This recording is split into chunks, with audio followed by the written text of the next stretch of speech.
Good morning. It's the early game. I'm Elijah Campbell. He's Preston Thorne. She's Jen Jensen. And we're here for another day of getting you ready for the 2025 football season. And I'm with some news that broke yesterday. I don't want to say we were ahead of the game here, but we hit on a theme all show yesterday. If you missed it, go back on the YouTube page and check it out, because the entire show's theme was based on the importance of the backup quarterback, and news broke probably around 2 or 3 yesterday that Florida quarterback DJ Lagway is in a walking boot. Yeah, it broke in the most internet way, because it broke from a source that I seen first, and then the way the internet kind of works, you see a nefarious source, and then it just climbs up the ladder of legit to when it actually gets to a legit source. And I think yesterday the last source I seen was some sort of ESPN-ish affiliate. And yeah, that's not good news. No, regardless of where it is. I don't know. And what we don't know is the extent, because we started this conversation talking about Justin Fields. Justin Fields got carted off. Which made it feel like he wasn't playing at all this year. I see the words carted and off in back-to-back, words there. Yeah. And then on the first day of practice, I'm like, all right, that's a season. Yeah, that's a non-contact ACL or something. Turns out it was I don't even know if it was up to a dislocated toe, but it's some sort of toe-ish thing. Not even a broken toe. I would just say they were using, in an abundance of caution, I guess, tiptoeing around it. Yes, something along those lines. So this could be anywhere from there to it could be very far. I don't know. What the reports are is that he's in a boot. Yes, and from what it read like it was very precautionary. He did deal with a shoulder injury, I guess, over the spring. So that was something he didn't do a ton of work in spring ball, because I think they were being as cautious as humanly possible for that. And now you find out he aggravated this, I guess, before camp started. And from what it read yesterday, it seemed very precautionary. But at the same time, too, now you kind of have to be aware of Florida's backup quarterback situation.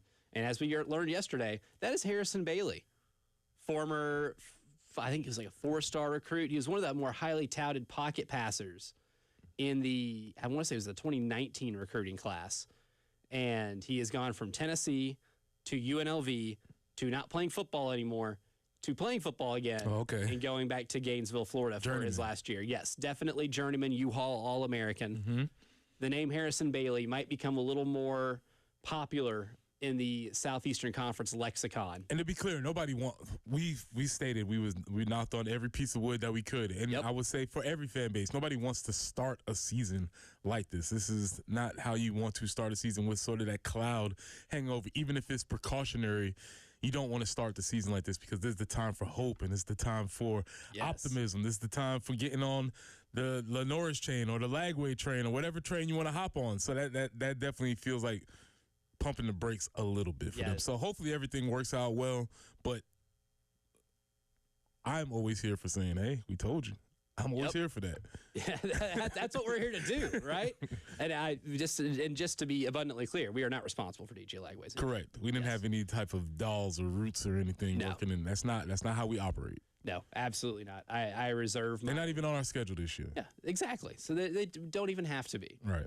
We can be bummed about this just because it's good for the game to have more really good quarterbacks in the Southeastern Conference, and Billy Napier's probably sweating that one a lot in the last couple days. So that's a pretty interesting deal going down in Gainesville, Florida yesterday, in terms of hope springing eternal and getting to have your La Hype train staying on the tracks. The Birdies of Beamer event yesterday wasn't there because I'm not much of a golfer, to quote the Big Lebowski. Not necessarily my thing. I would have embarrassed myself if I did, and I'm sure probably out of the three of us, whoever the best golfer is just definitely not me. Maybe Jen, I would say. Yeah, I played on the guys' golf team in high school. Yeah, Jen would kill us.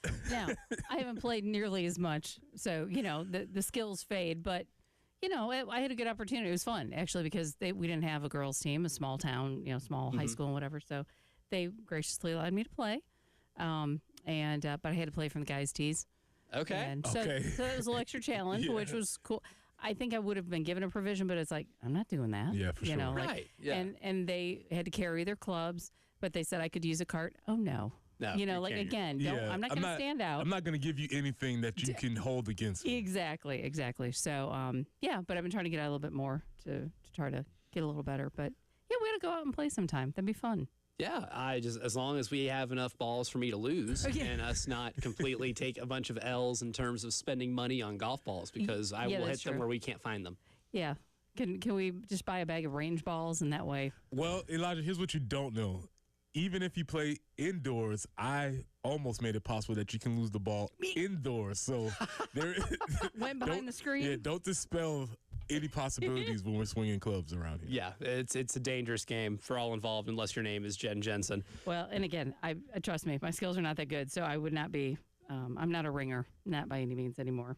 No, I don't think any of us, can be accused of being so. But Shane can play golf pretty well, and a lot of people that participated yesterday in Birdies with Beamer play golf pretty well.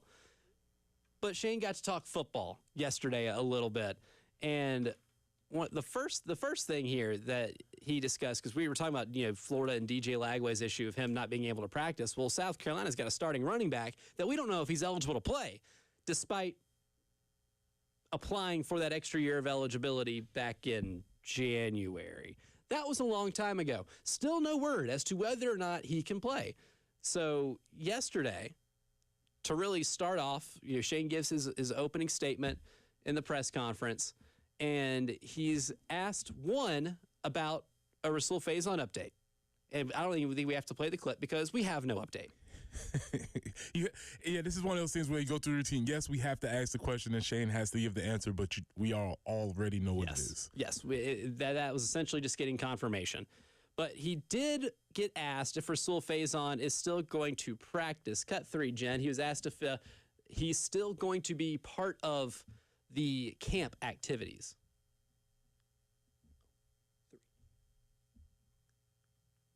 Same question today, and I told him, yeah. So until somebody tells me otherwise, he's practicing. So he's still practicing. He's going to practice, which, I mean, when you think about it, you might as well, even if you're waiting on eligibility list, because if it's a yes, you want him to be ready for whatever's going to happen during the season. See, this is where it gets really interesting, really tricky, because he has to practice. You allowing him to practice. That's a good thing. However, now once we get into practice, we have to figure out how are we divvying up the reps. Yep. You can't afford to give him first team reps or reps with the starters or reps that are meaningful during. I know coaches, every rep is meaningful. I hear you. I'm sorry. Yes.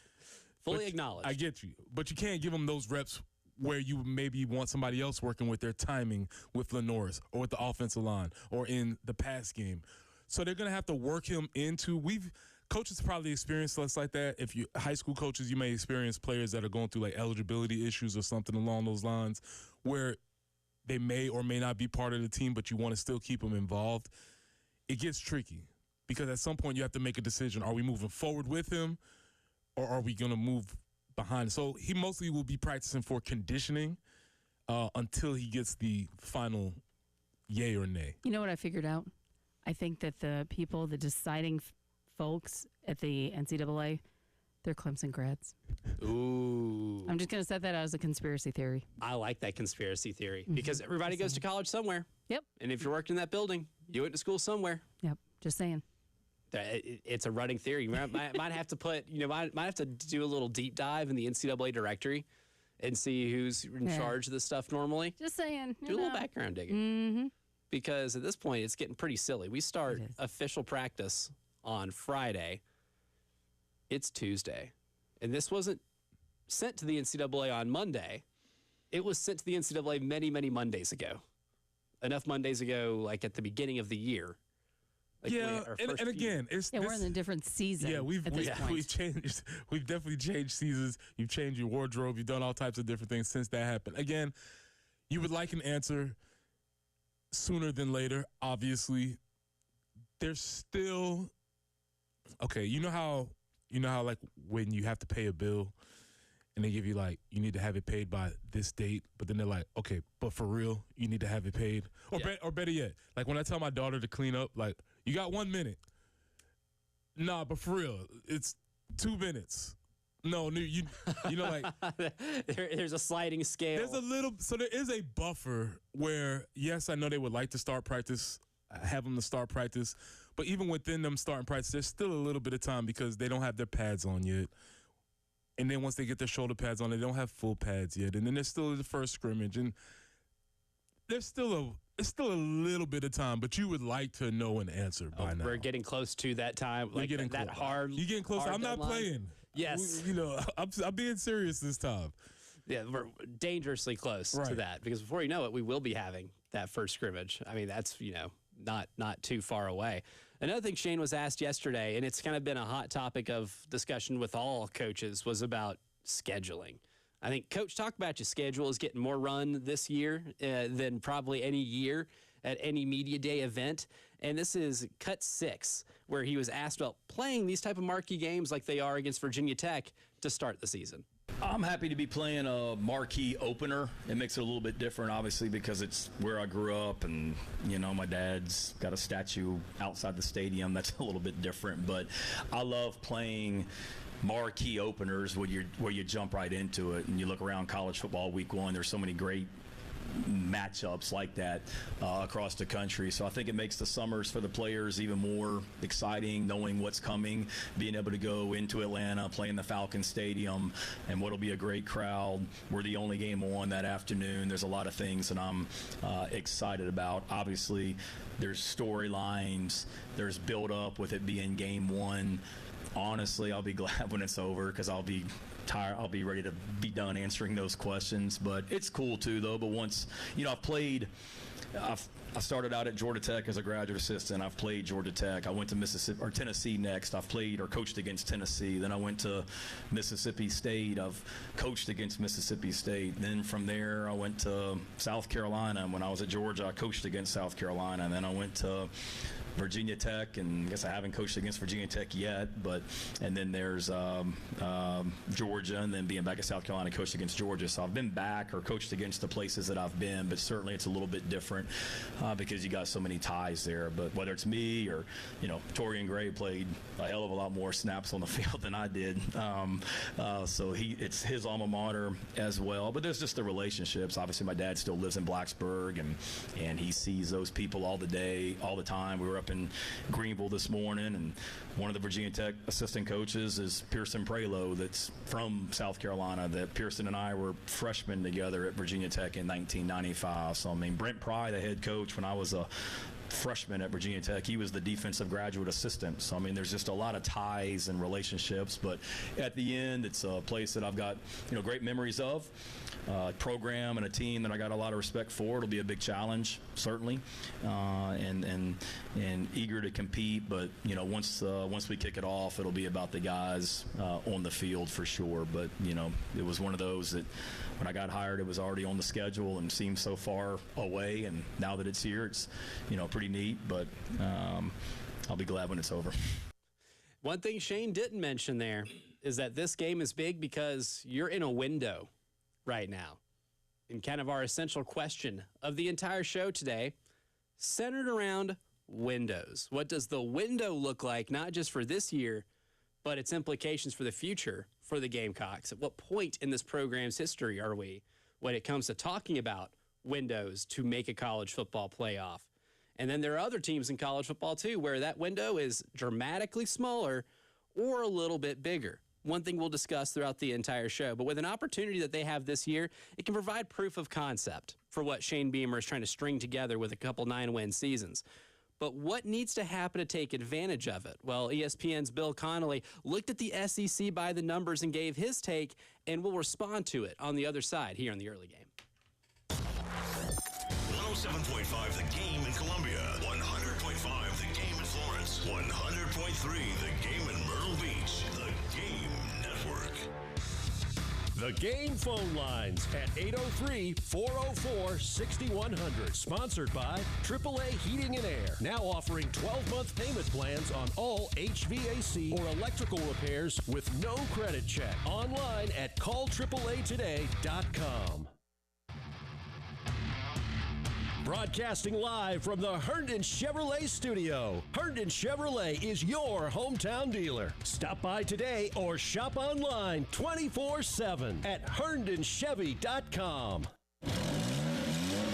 If you're hurt in a car, truck, or motorcycle wreck, the insurance company may already have a plan for you. Based on what I see every day, it's not to pay you what you truly deserve.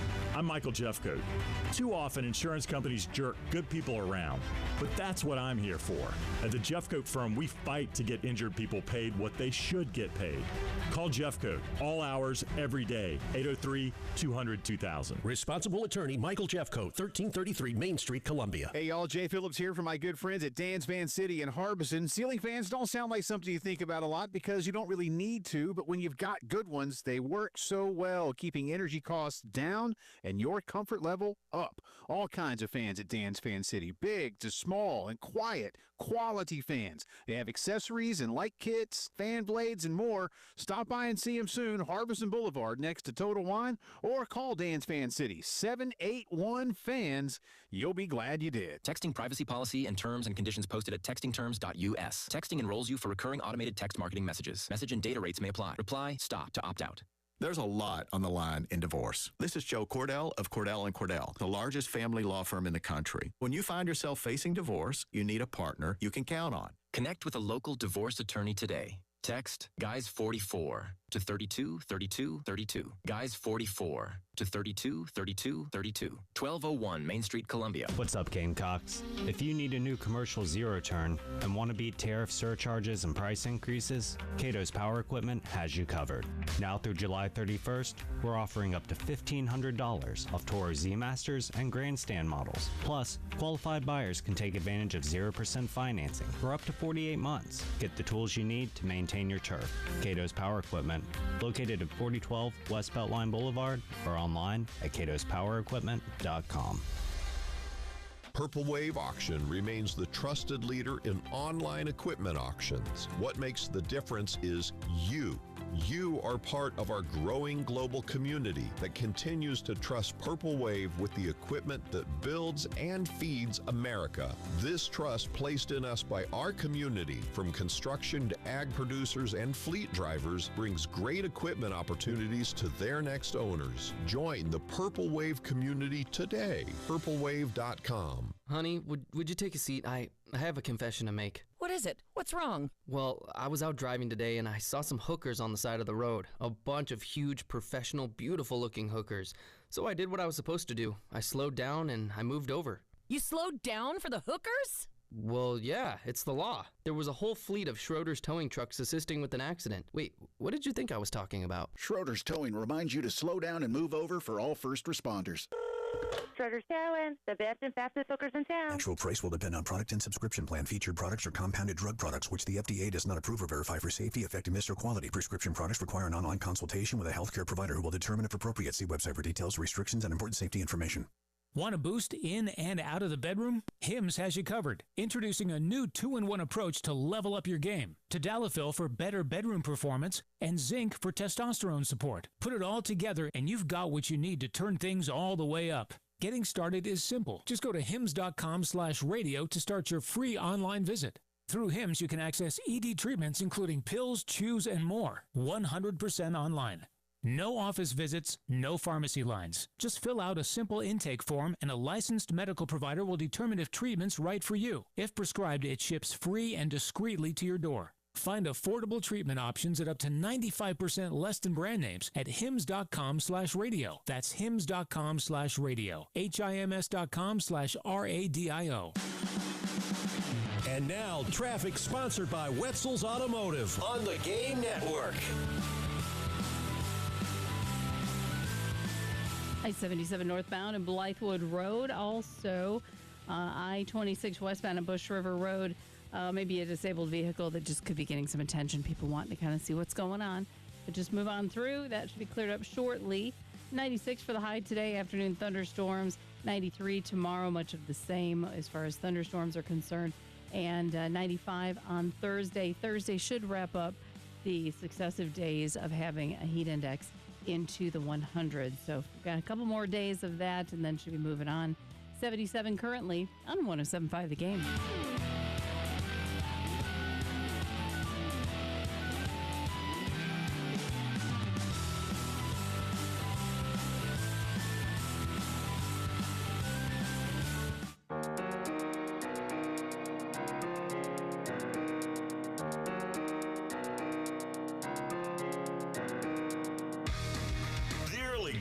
With former Gamecock Preston Thorne, Elijah Campbell, and Jen Jensen on the Game Network and streaming on the 107.5 The Game app.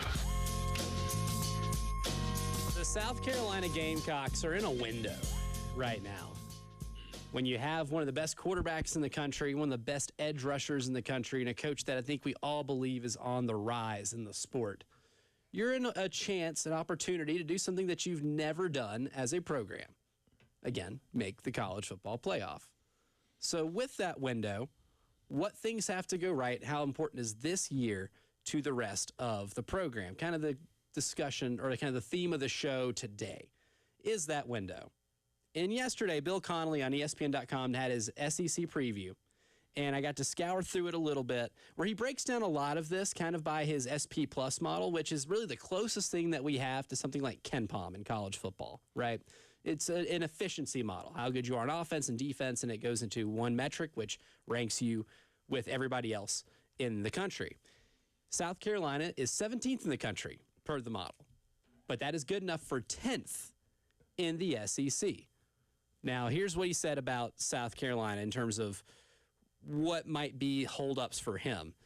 And he alludes to Shane Beamer and not having back-to-back fantastic finishes in the SP Plus model. He says Shane Beamer makes memories. He has struggled to build momentum at South Carolina, bouncing from 48th to 19th to 51st to 14th in SP Plus. His Gamecocks have lost 9 games by at least 21 points, but he finished his first season by christening the Mayo Bath tradition, and his Gamecocks beat number 5 Tennessee and number 7 Clemson back-to-back late in 2022. Last season, after a 3-3 start, they won 6 in a row and got 2 highlight reel touchdowns from Lenora Sellers to beat Clemson again. And then he kind of lays out what we all know here in South Carolina in terms of what they have coming back, and then ends it with this.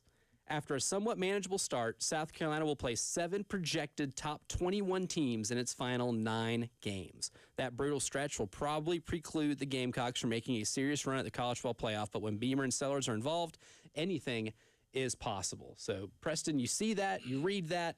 Challenge accepted. Challenge accepted.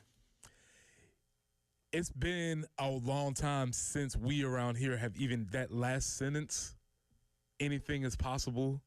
The feeling of hope, the feeling of optimism, the feeling of like, man, when we walking into that stadium on any given Saturday, we have a chance to beat anybody in the nation because of our quarterback, because of our staff. That's not a feeling that we are used to having around here. And so, yes, this is the beginning of the season. Yes, this is all preseason. Anything could and will change once the season starts. But just starting at that opportunity indicates to me that, yes, we are in the middle of a window. And the thing about windows is that you don't know when they are opening, and you definitely don't know when they're closed. Right. Right? Right. You don't know when it's happening, and you don't know. The only way you know when it's closed is when you look back and like, oh, man, that might have been the opportunity. So I think everybody should, we all recognize that right now we are in the middle of an opportunity to do something very special. Now, is it a clear window or is it a stained glass window? That's a good question. That's a good question. You know, I want to say that varies from team to team. Some it's obvious, right? Let's say Georgia. Georgia, because of where they're at in their program right now, they're almost on that Alabama under Saban type deal where every year they're going to have a chance to win the national title. Not going to win it every year, but every year they're going to have a chance. So that's a pretty big window, a lot of margin for error. There's a lot of ways for that window can go down and get a little closer to shutting. But as long as Kirby Smart's there, I have a feeling it's going to be one of those deals where it's always going to be pretty open and pretty clear. Mm-hmm. But maybe for a team like South Carolina, a team like on from a year-to-year basis who can be really good, like a Texas A&M, it can be closer to stained glass, where it might not be as clear of a picture of what But you it have. looks good. But it looks good. And that's a big thing too. It looks good. How efficient is it against other clear windows? I guess time will tell. But it's one of those things where for each program, it is more cyclical and on a year-to-year basis because of just how much roster turnover. And some teams are just going to naturally experience that more than others. Maybe the top 1 or 2% of college football. Let's say top 1% of college football, because it's really like, 4 or 5 teams, like Ohio State, Alabama, Georgia. Notre Dame's getting close to that. That's a brand that sells itself, so recruiting should be a little easier. But the window's going to be maybe a little more permanently open for some of those programs. So it looks a little different. And I think what Bill laid out at the beginning of that story, where he talks about where South Carolina's been under Shane Beamer and SP+, 48th in year 1 to 19th in year 2. So you're like, okay, trajectory will either go up or you can stay in that neighborhood until you make that leap.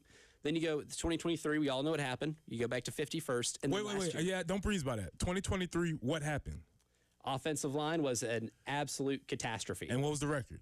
5-7. 5-7. Yeah, I think that's very important to state because that is an indicator of the up and downs of this type of year, right? So yes, it was up. Mayo Bowl, yay. 8 wins, yay.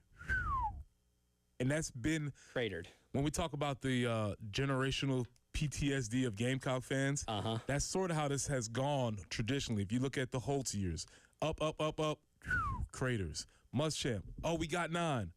It's going down. And so this is the first time it feels like we're here again. We have an opportunity to take this thing out and escape the generational trauma that we've had.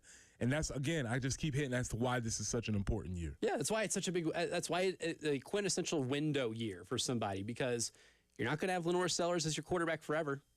Realistically, this is your last year that you have him, because if all goes well, this is the last year you have him because of just where he is projected to be in NFL drafts and like in mock drafts that you see.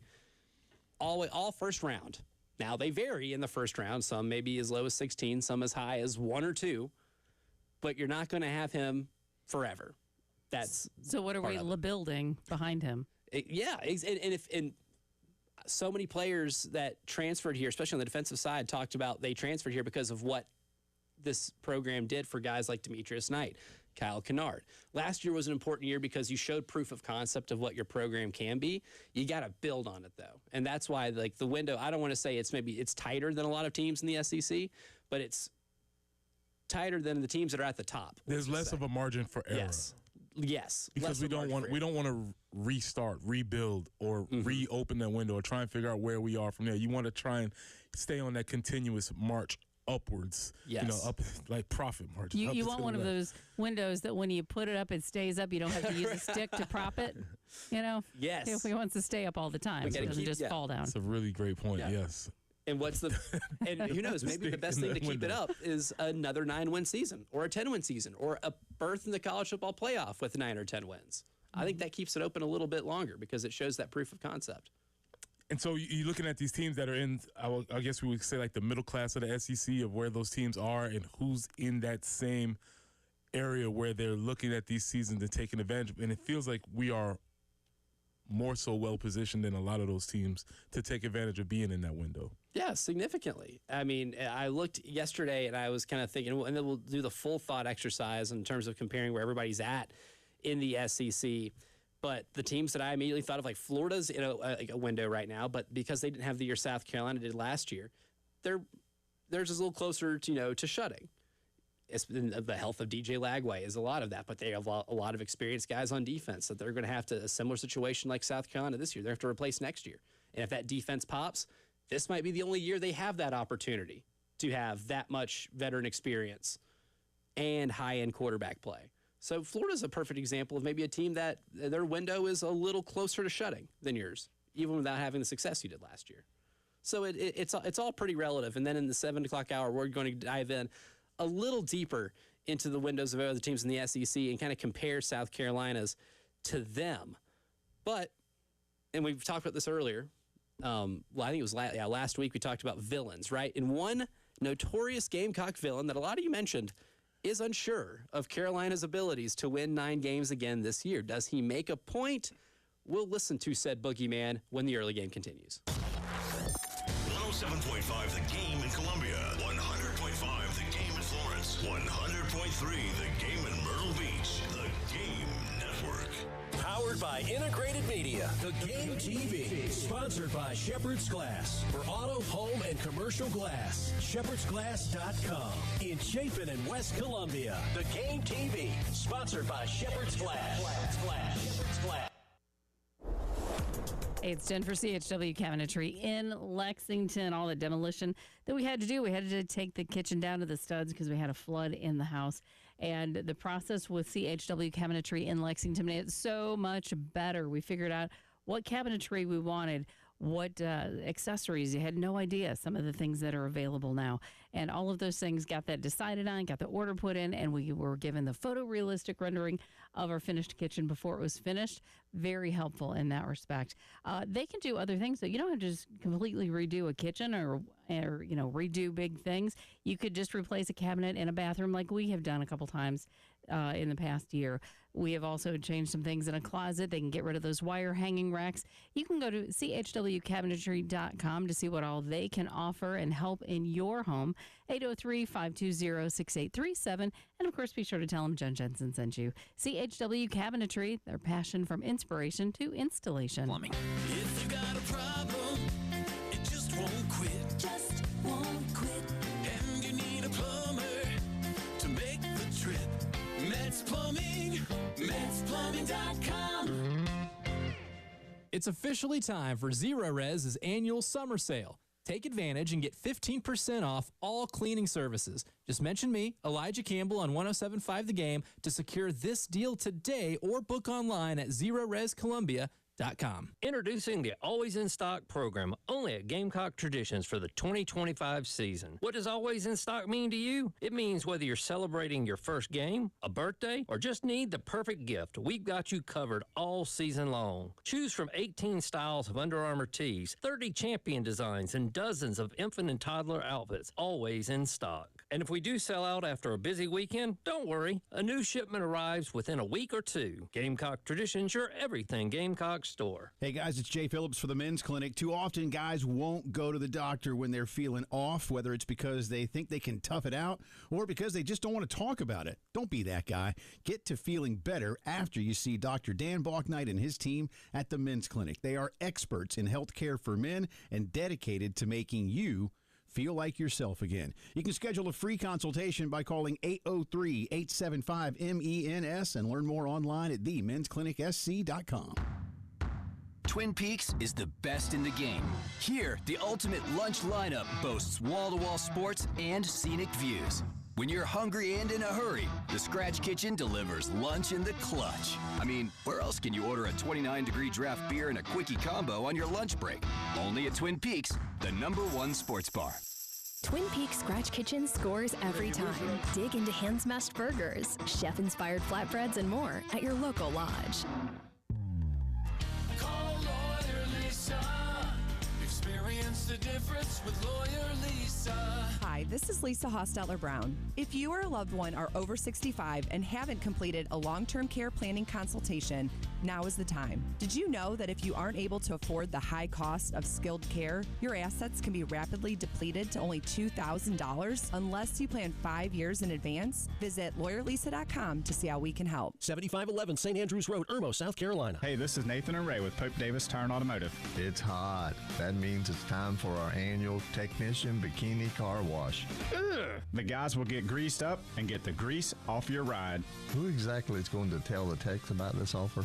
Dates will be announced in the near future. So, save your eyes. Come buy tires now before it's too late. Visit us online at popedavistire.com. No technicians were harmed during the making of this ad. All bikini wearing is strictly voluntary, although regrettable. Technicians who provide their own bikini will be compensated fairly. Powered by Integrated Media. The Game TV. Sponsored by Shepherd's Glass. For auto, home, and commercial glass. ShepherdsGlass.com. In Chapin and West Columbia. The Game TV. Sponsored by Shepherd's Glass. Shepherd's Glass.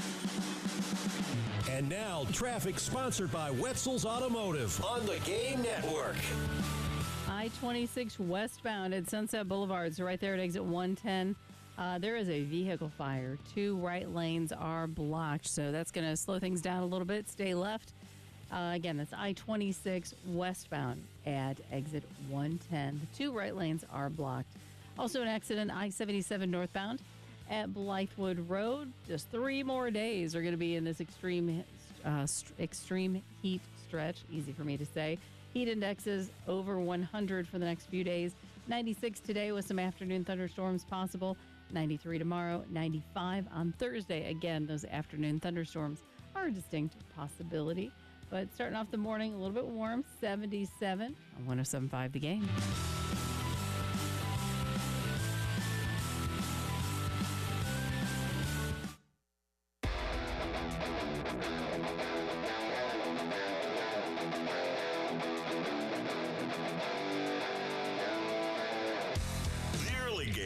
Former Gamecock Preston Thorne, Elijah Campbell, and Jen Jensen on the Game Network and streaming on the 107.5 The Game app.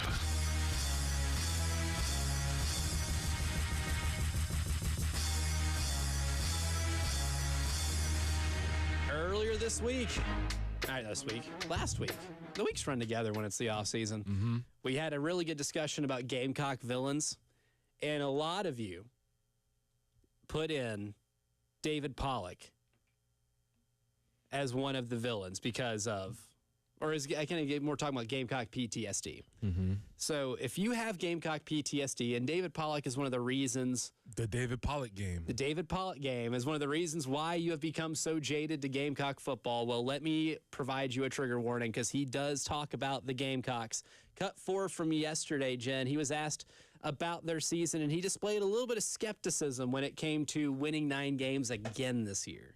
You know, you lose your OC. They just lose a lot. And Brent, I'm not jumping on this. If you think 9 wins, I'm not with you on this one. Like I'm thinking lower for South Carolina just because of all that experience. Your top 3 wide receivers, your tight end, all the guys we just mentioned on defense, your offensive coordinator. Like, dude, this is a lot of things to replace. And I think now I like the schedule early.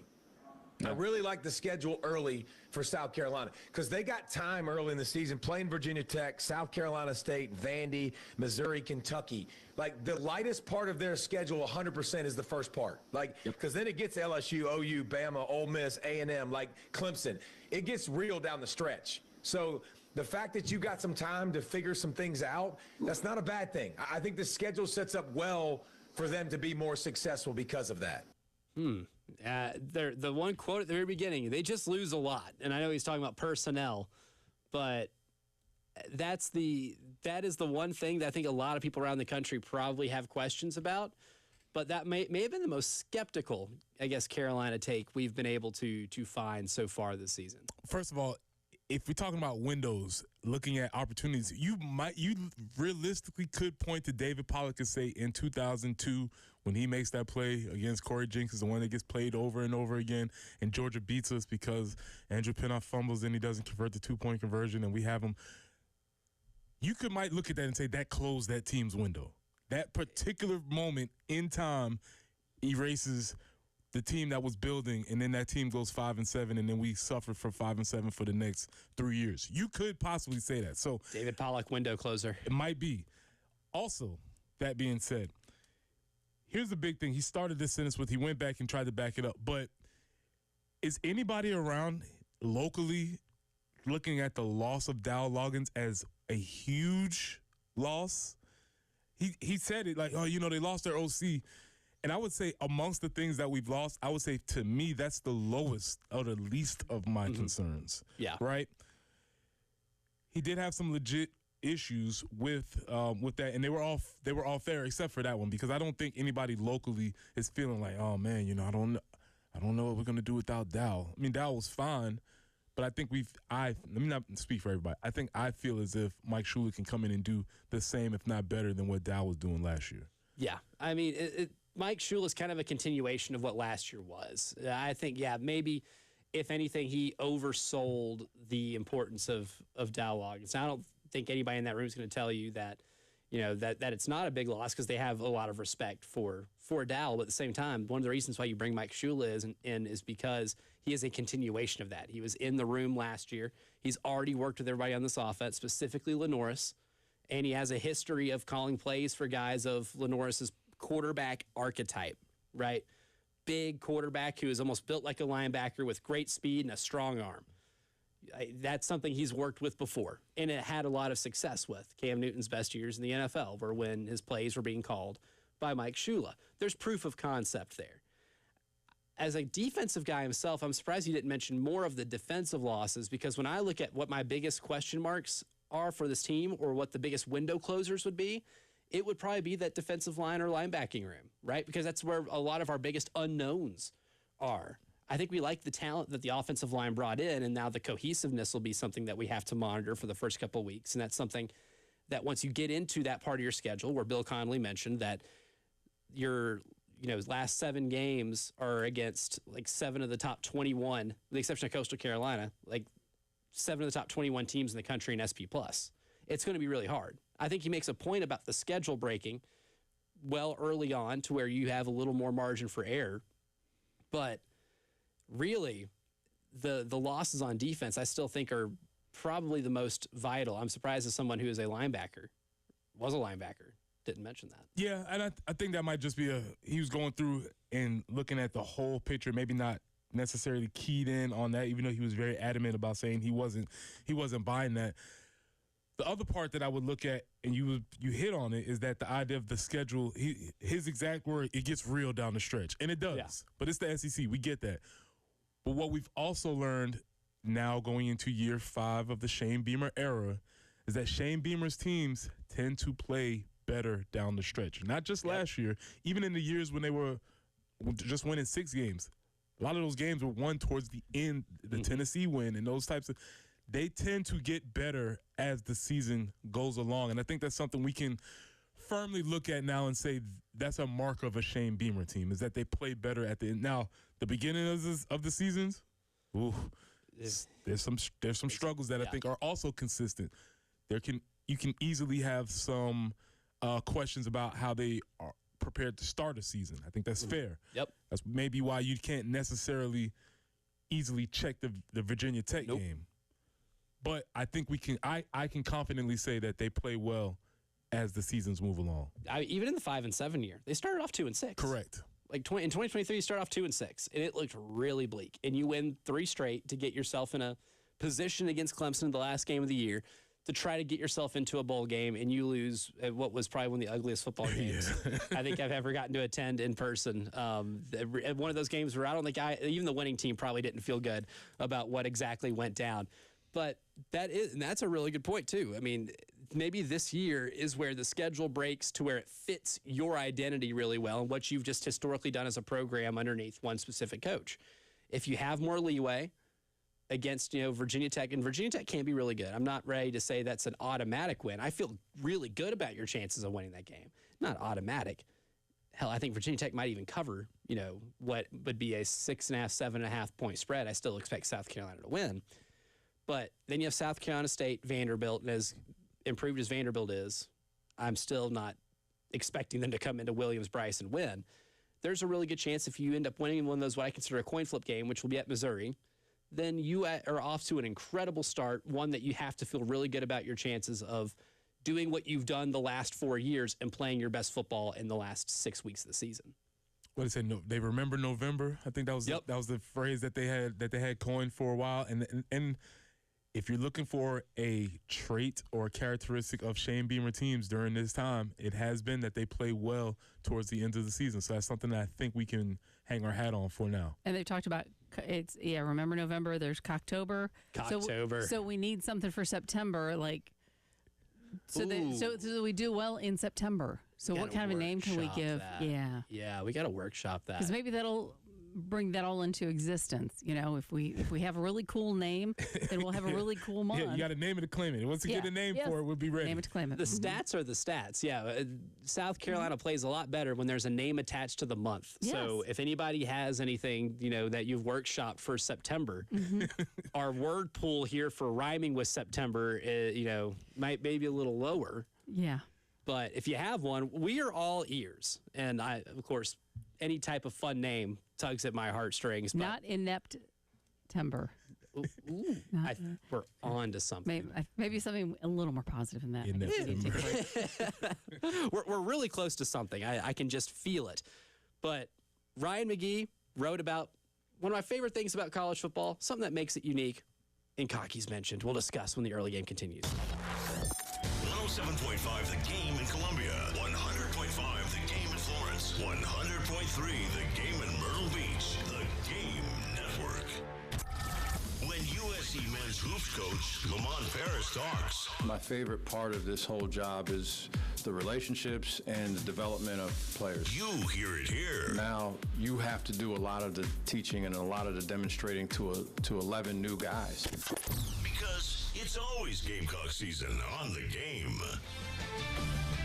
This is Boomer Esiason with the Sports Minute. Phillies star Bryce Harper reportedly got into Commissioner Rob Manfred's grill. It's no secret that the owners, a.k.a. Manfred's bosses, desperately want a salary cap in Major League Baseball. Harper warned Manfred, if need be, the players will fight a cap, even if that entails missing 162 games. I'm Boomer Esiason.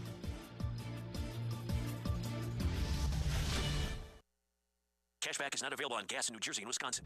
We're definitely going to be late for kickoff. We should be at the game by now. I'm just taking a little detour. I've got to fill up my gas tank, and I know this place a couple of towns over where the gas is cheaper. Are you serious? We missed tailgating because you're driving out of the way for cheaper gas. Just use Upside. What's Upside? Upside is the free cashback app that gets you real cash back for every gallon of gas you buy. Wait, I can get cash back just for buying the gas I need anyway? Yes, I use it all the time, and I made around $200. Now pull over so you can download the Upside app before we miss the whole first quarter. Football fans, download the free Upside app now to earn cash back every time you buy gas. Use promo code SEASON25 to get an extra 25 cents per gallon on your first tank. You can cash out anytime right to your bank, PayPal, or as a gift card for Amazon and other brands. Just download the free Upside app and use promo code SEASON25 for a 25 cents per gallon bonus on your first tank. That's code SEASON25 for a 25 cents per gallon bonus. That's code SEASON25. Febreze. As a rideshare driver, I love keeping my car smelling fresh and clean. So when I'm driving, I only trust Febreze car vent clips, featuring 3 distinct intensity settings, because it's that little touch that sets me apart. I can turn the intensity down for subtle freshness, or I can turn it up for when I want lots of scent. So whether it's set to low, medium, or high, with Febreze car, I know my car's going to smell amazing. Which keeps my driver rating right where it belongs. Picking up, Oscar!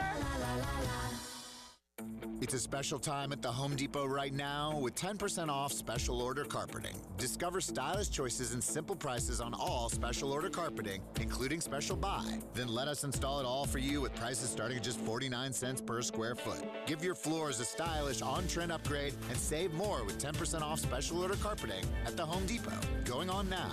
Offer valid July 17th through August 3rd, 2025. Exclusions apply. For licenses, see homedepot.com/license numbers. If you played pickleball in regular sneakers, you know you can pay the price. They don't cut it. And Todd found this out the hard way. We have this great sponsor, Tyrell. They make the best pickleball shoes. So one day Todd is playing pickleball, and he forgot his Tyrell pickleball shoes. Well, you know what happened? He got hurt. He was playing in some fancy, different shoes that aren't meant for pickleball, and he learned a lesson. Tyrell has everything you need to keep your feet cool. They're tough. They're lightweight. They're so solid on your feet. And you're going to wear and tear on the court, and they're ready to go. Every detail is built to help you play better. Tyrell pickleball shoes. If you want to play longer, feel better, and stop sliding around in those old sneakers, go to TyrellPickleball.com. You can look like a pro. You can play like a pro. It's Tyrell pickleball shoes. You spell it Tyrol. Tyrell pickleball shoes, the best pickleball shoes, purpose-built for pickleball. The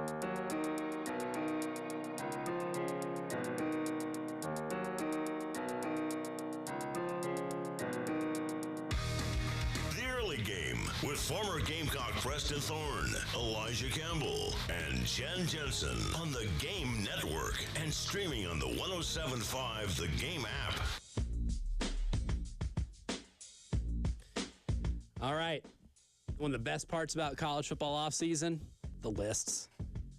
Everybody's got a list of something, but I like a creative list. And Ryan McGee at ESPN.com ranked mascots. And before we get to where Cocky is, I do want to address some of the best submissions on the text line. There are a lot of Spur Timber.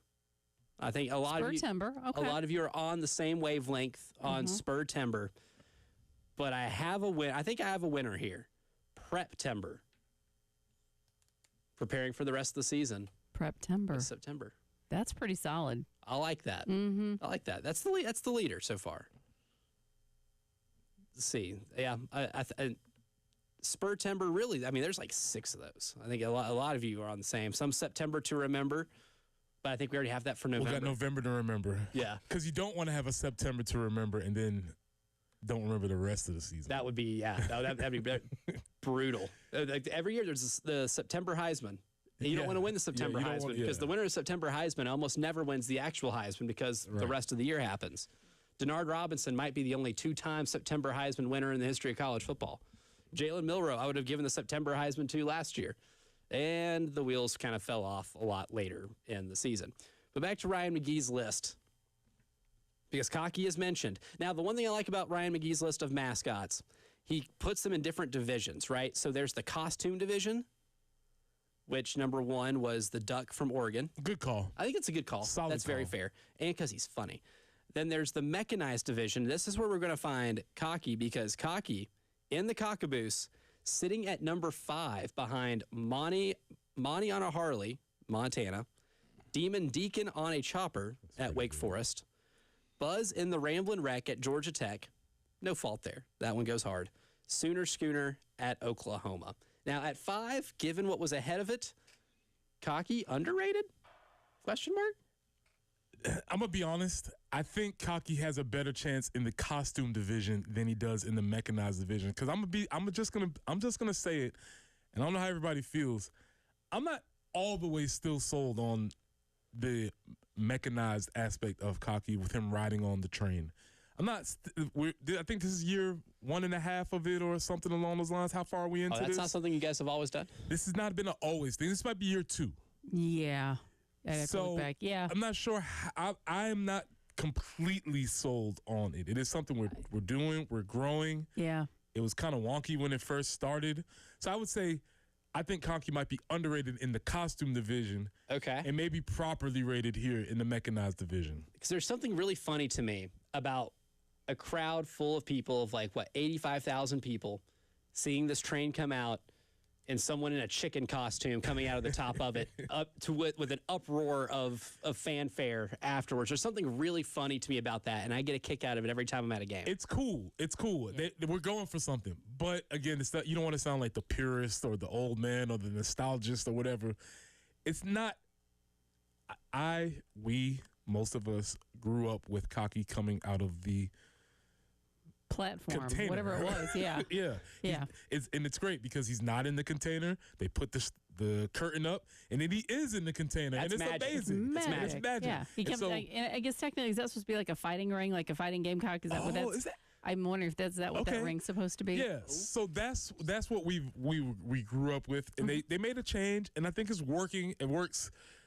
But I think you might have some arguments for folks locally that say they want the old thing, but that's always the thing. So. Yeah. We're still building on this process. Yeah, it's getting there. My first football season here was 2023. Yeah, so I think that might have been. And I think that might have been the first year. So I was like, yes, do this all the time. This is awesome. This is sick. Yeah. So there might be a whole generation of youngins growing up, and they're like, we love the train. Here comes the train. And so I'm fine with it. Because whoever is doing the Gamecocks, they can ride in, and so I get it. It just. I don't know. Sometimes we're just resistant to change. Yeah, maybe that's what it is. But when the young people, that might be their thing. And again, with the cockabooses, that's one of our. I guess I didn't realize how much of our part of our national identity was having the train tracks near the stadium. When you hear people talk about that, so I get it. I get it. Yeah. Again, and the cockabooses are there. I mean, they're trying to pull it all together. It's good to be and recognized. Yeah, it's good to be recognized. For sure. I say properly rated, but maybe underrated in the costume division. Cocky is big time. Gaki is. I believe big he's time. two-time champion of the mascot Capital national. One Yeah, the mascot? Capital Award. Oh, really? At least 2 times. I believe so. Let me put some respect let me on check, that Let me check name. that. I believe he's 2-time champion. So let me go check that. I out. will say, if I'm beefing with a list of mascots here, which I'm certainly not above doing, the Demon Deacon on a chopper kind of goes hard a little bit. But the Demon Deacon from Wake Forest himself, nightmare fuel. Terrifying. An expressionless face. He looks like Martin Van Buren. It is a terrifying visual. But at the same time, I kind of like those. Like Purdue Pete, one of my favorite mascots. Why? Because he's terrifying. Would absolutely scare children at the sight of him. And the Demon Deacon, definitely that too. Coming in on a motorcycle, nightmare fuel for a lot of us around here. The theme for the show, though, today, windows. May not be a championship window, but pivotal years that can propel a program into a greater trajectory of success. Who has tighter windows than the Gamecocks? That's next. Broadcasting live from the Herndon Chevrolet studio. Herndon Chevrolet is your hometown dealer. Stop by today or shop online 24/7 at herndonchevy.com. Sponsored by Metz Plumbing. If you got a problem, it just won't quit. Just won't quit. And you need a plumber to make the trip. Metz Plumbing. MetzPlumbing.com.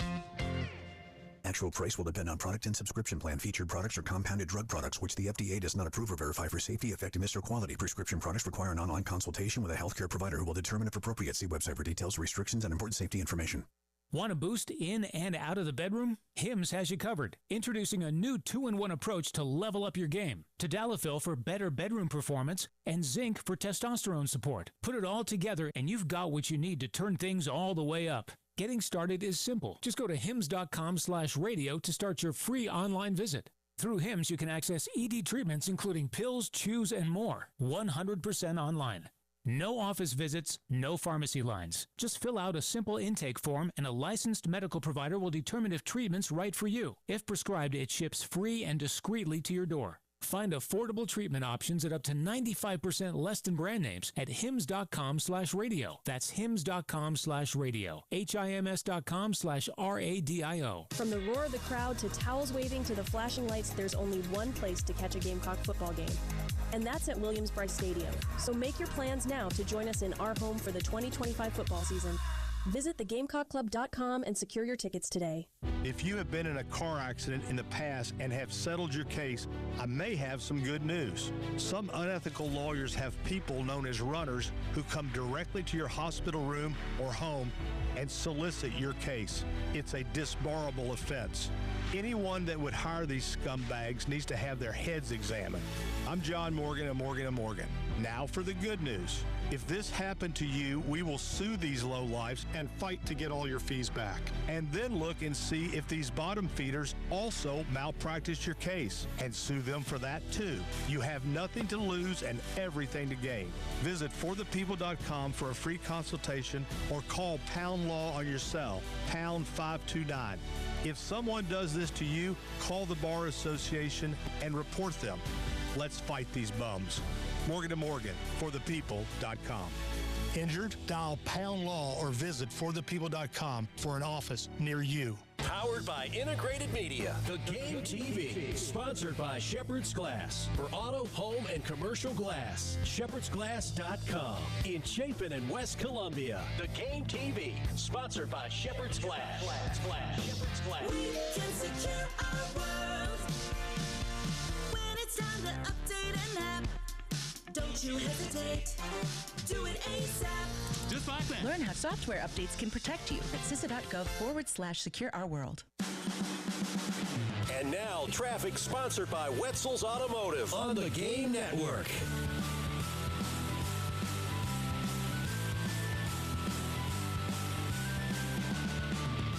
Faro Road at Hardin Street. That's Faro near Hardin Street. An accident there, slowing things down a little bit. Earlier accident on I-26 westbound has been cleared, so good news there.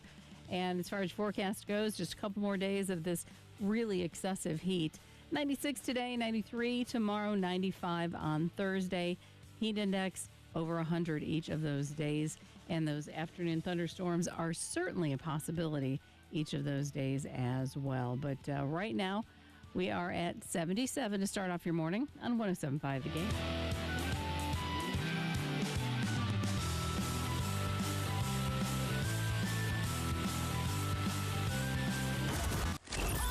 Your home for the Gamecocks. 107.5 The Game. WNKT Eastover, Columbia. A Cumulus media station. It is caught! The early game with former Gamecock Preston Thorne, Elijah Campbell, and Jen Jensen on the Game Network and streaming on the 107.5 The Game app.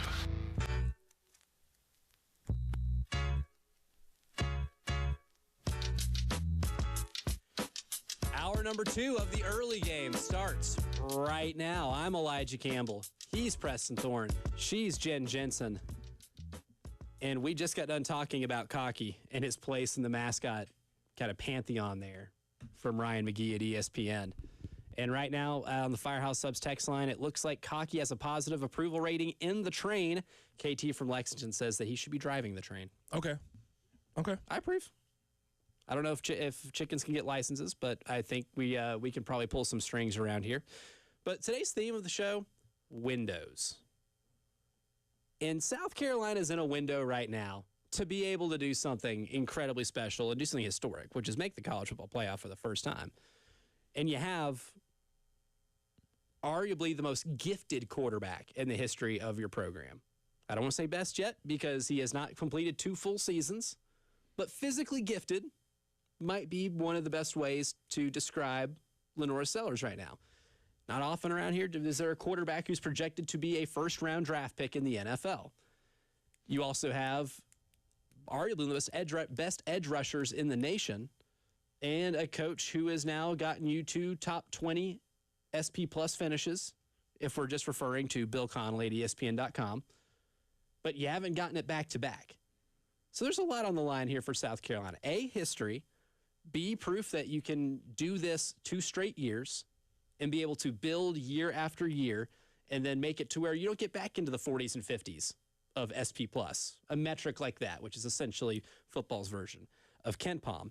So there's an interesting window situation here for South Carolina. But if we want to put it in perspective with other teams in the SEC, Preston, what windows would you say maybe are tighter, or if this is a year that's maybe a little more pivotal for somebody else in this league? Okay, so the tightest window, if they were ever to do something, I think is Vandy. Yes. Because unless Diego Pavia goes back to the Supreme Court and gets another year, there's not going to be another one of those dudes that they're going to have. He'd be a LinkedIn Hall of Famer at that point. Yeah, so that's I think that's you start with that. And again, same sort of idea. They have the quarterback, they have the coach, they have the offensive coordinator returning. They seem to have everything in place. Obviously, what their window looks like and what other teams looks like, their window might be, can they get back to winning 7 or 8 games? That might be the top of their window. And that's I think if you was to secretly ask any Vandy fan, they'd be like, yeah, that's awesome. Okay, so I have Vandy. LSU. Yeah, I have LSU high on my list too. I think they're very close to this being do or die, now or never. It has to happen. Something has to give everybody in that program a boost of confidence to let them know that this experiment or this new thing is working, or else they might be ready to move on and do something different. And if you think about it too, this is really the first year that Brian Kelly's had a quarterback on like the bounce back, or not bounce back, like on a year or two. Like then you got Jaden Daniels. Jaden Daniels, the thought on him was kind of hit or miss at Arizona State. Some of the passing numbers weren't great. You knew he was a great athlete, but there were a lot of things he had to fix. And that first year at LSU, they were good. They backdoored their way into an SEC championship game because they upset Alabama, but they had a couple losses in the season. And you saw glimpses of what Jaden Daniels could be. And then the next year, you saw Jaden Daniels, Heisman winner, number 2 pick in the NFL draft. Garrett Nussmeier comes in and throws, I believe he's the only returning quarterback in this league that threw for 4,000 yards last year. Now you have him at the top of his collegiate game. Unlike year 2 of Jaden Daniels, where he's coming off of a hit or miss first season. There's kind of that expectation, too, that he needs to take it to another level and elevate everybody else around him, while also getting a better supporting cast of receivers than he's had in his time at LSU so far. Okay, so you take that. That's what they know they have. But I've consistently said that the windows theory is slippery. You don't know when it's open. You don't know when it's closed. If you were to ask Tennessee fans last spring, right before spring practice, if you would have asked them, you said, man, the window is wide open. Mm-hmm. We got our quarterback coming back. Josh Heupel's hitting his stride. Our offense is looking great. Defense is due. We got the biggins. We are wide open. Mm-hmm. And then the window may have just shut on them. May have. I don't know. It very well could have. We don't know because they have to figure out what they're doing at quarterback now, and that's who drives that particular offense in that particular team. And so that's why this concept of you need to do it while you have it, because you never know any variety of things. If you would have asked Alabama fans 2 years ago, man, our window's always open. They're one of those permanently open teams. So they thought. And then the GOAT decides, I don't want to do this anymore. All of a sudden, that window's a lot tighter, and it's a lot slimmer. And then all of a sudden, you had Jalen Milroe, and he's not there anymore. Now you're looking at Ty Simpson. I don't know. I don't think anybody in Tuscaloosa knows. So this concept and idea of things being steady state or the windows opening or closing, you never know. The SEC championship window. We thought we were going to win national championships forever in football. This is what we do. We don't. And now you're looking around all of a sudden like maybe that's over. And at Alabama, their window is different. Their window is, are you in national title contention, not just SEC contention or getting into the college football playoff. They're accustomed to winning national championships. That particular window might be closed this year. And now they're going to be one of the 5 or 6 favorites to win a national title this year, just because they're so talented across the roster. And even like Bill Connelly in his SP Plus model has them at like number 3 or 4, right? Still has them very high on the list of best teams in America. So that is still a possibility. But let's just say they slip up at Florida State. Let's say Florida State's better than we thought, because Florida State might just be the ultimate magic 8-ball team every year, where their window, it only opens and shuts aggressively. It doesn't do it smoothly. It either opens up to where you crack the window because you hit it so hard, or it slams like that dramatically. Yeah, it might be one of those things. Watch that window. Watch that window. It closes very aggressively. We don't know how that thing closes.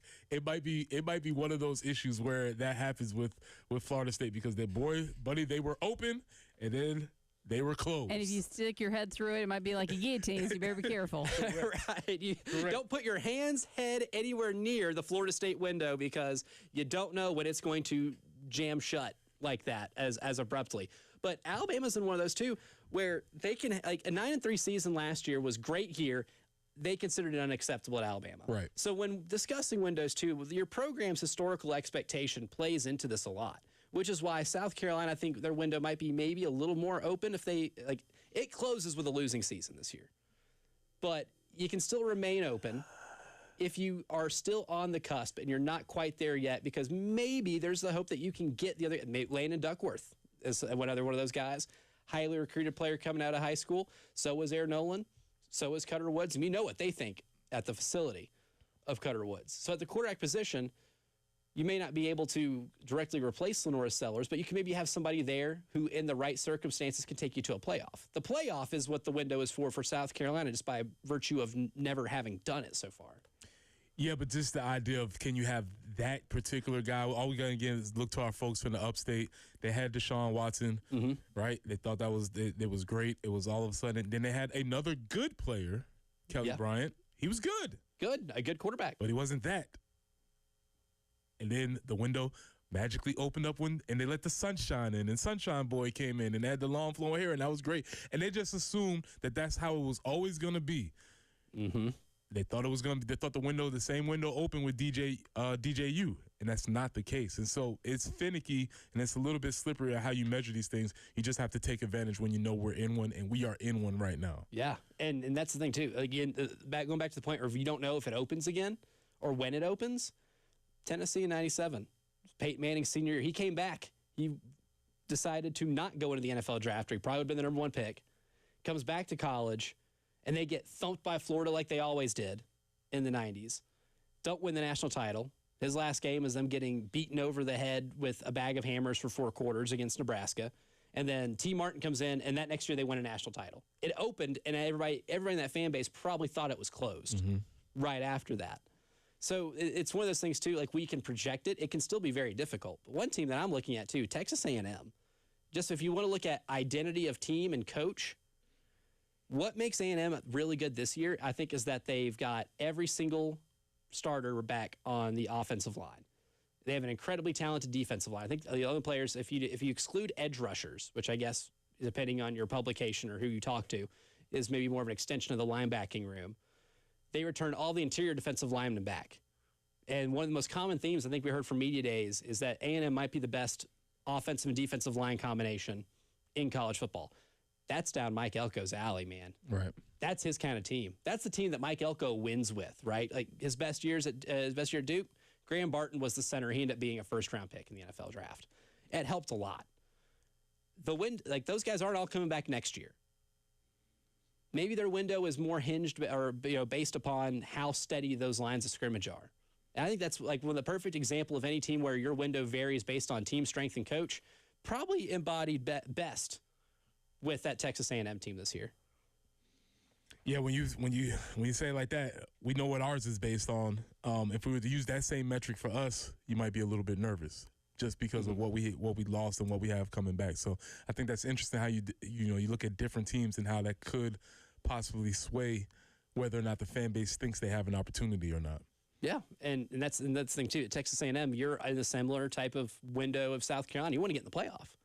Last year they started off 8-1, or maybe 7-1, and they did the A&M thing where they found a way to get back to 8-4. Yeah, A&M is the opposite of what Shane has been. Yes, right. They're the opposite. The A&M will start off the season and they're known to choke it down by the end of the season for various reasons. That's why I like that the game's in November. Right, and we play them when we're playing our best, and traditionally they are not. Yeah. So, and in terms of teams that I also had here too, one more before we get out here, and we kind of mentioned them earlier. Tennessee, I think that window's closed. I think it's already prematurely. I'm closing the window on them. But you mentioned it, and going back to window theory here, you don't know when it's open, you don't know when it's completely closed. So why I may not know it, I feel like it is, just because you have so much inconsistency with the quarterback room. You don't have a lot of great returning receivers. You lost a lot of big uns on the offensive line. You lost a running back that had 20 touchdowns last year. There's not a team that maybe lost more in terms of what's true to their team's identity. And it might take another year or two to build that. And this is a team that's coming off of a college football playoff appearance and 10 wins. How much that sets them back, I don't know. But I think that's one team in the SEC that window ends up closing pretty aggressively. And maybe early on. Like Syracuse is not an easy game for them by any means. But we'll go and take a quick break. When we come back, there's one team in the country, though, that has the tightest window of anybody. You can't fit a sheet of paper underneath that window, but it's still technically open because this is a one-year thing for this team. And I'll tell you who that is when the early game continues. 107.5 The Game in Columbia, 100.5 The Game in Florence, 100.3 The Game in Myrtle Beach, The Game Network. When Carolina head football coach Shane Beamer talks. Just so blessed to be able to be a part of this rivalry. You hear it here. So much respect for Clemson. I mean, that was a great college football game.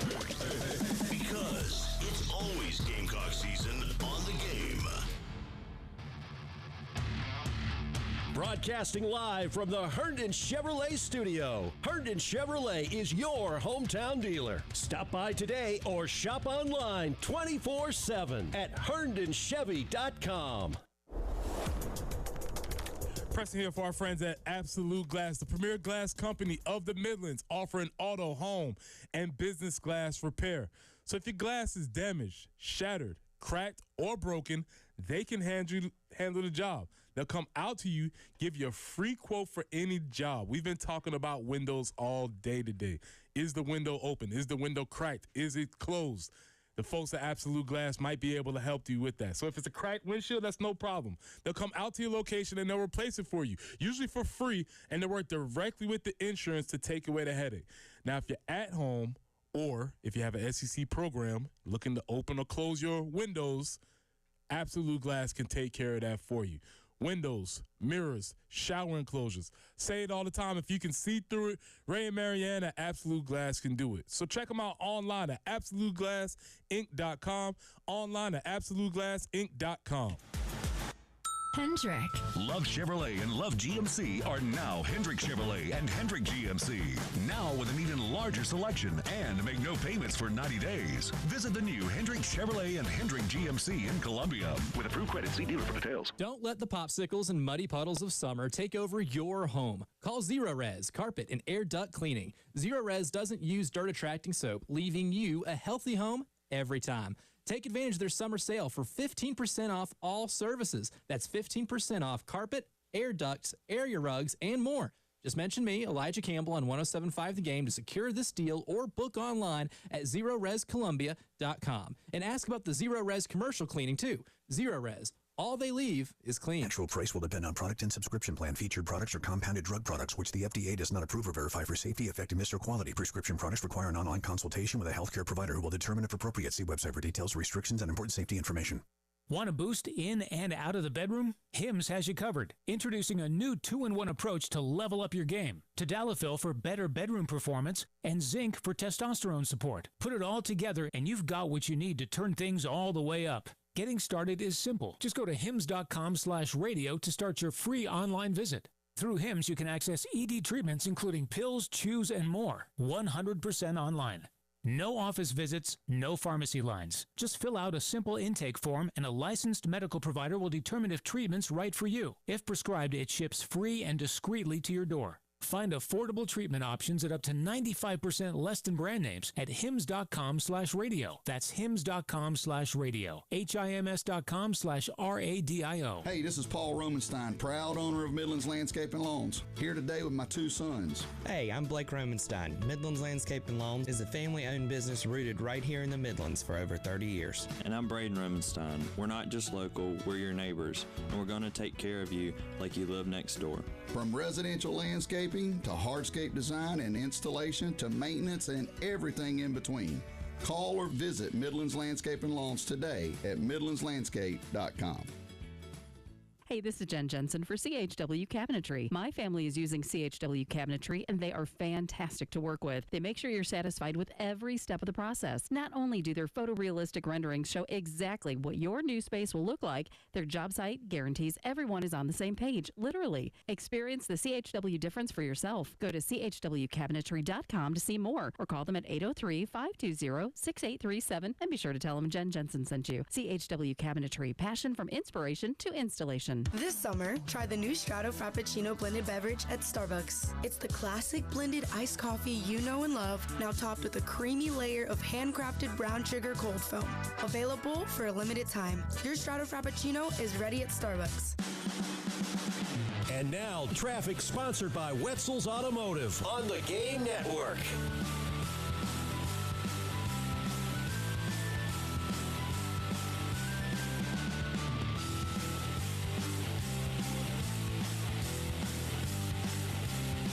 From the Wetzel's Automotive Traffic Studios, I'm Elijah Campbell with, well, normally a few accidents to report to you. They're causing some issues on the roadways this afternoon, but some technical difficulty on this part only allows me to give you a weather update. Right now, 78 degrees. Yesterday, it was an absolute scorcher. A little bit of an improvement today, a high of 93, a low of 77, but a 50% chance of thunderstorms, a coin flip day for thunderstorms, if you will.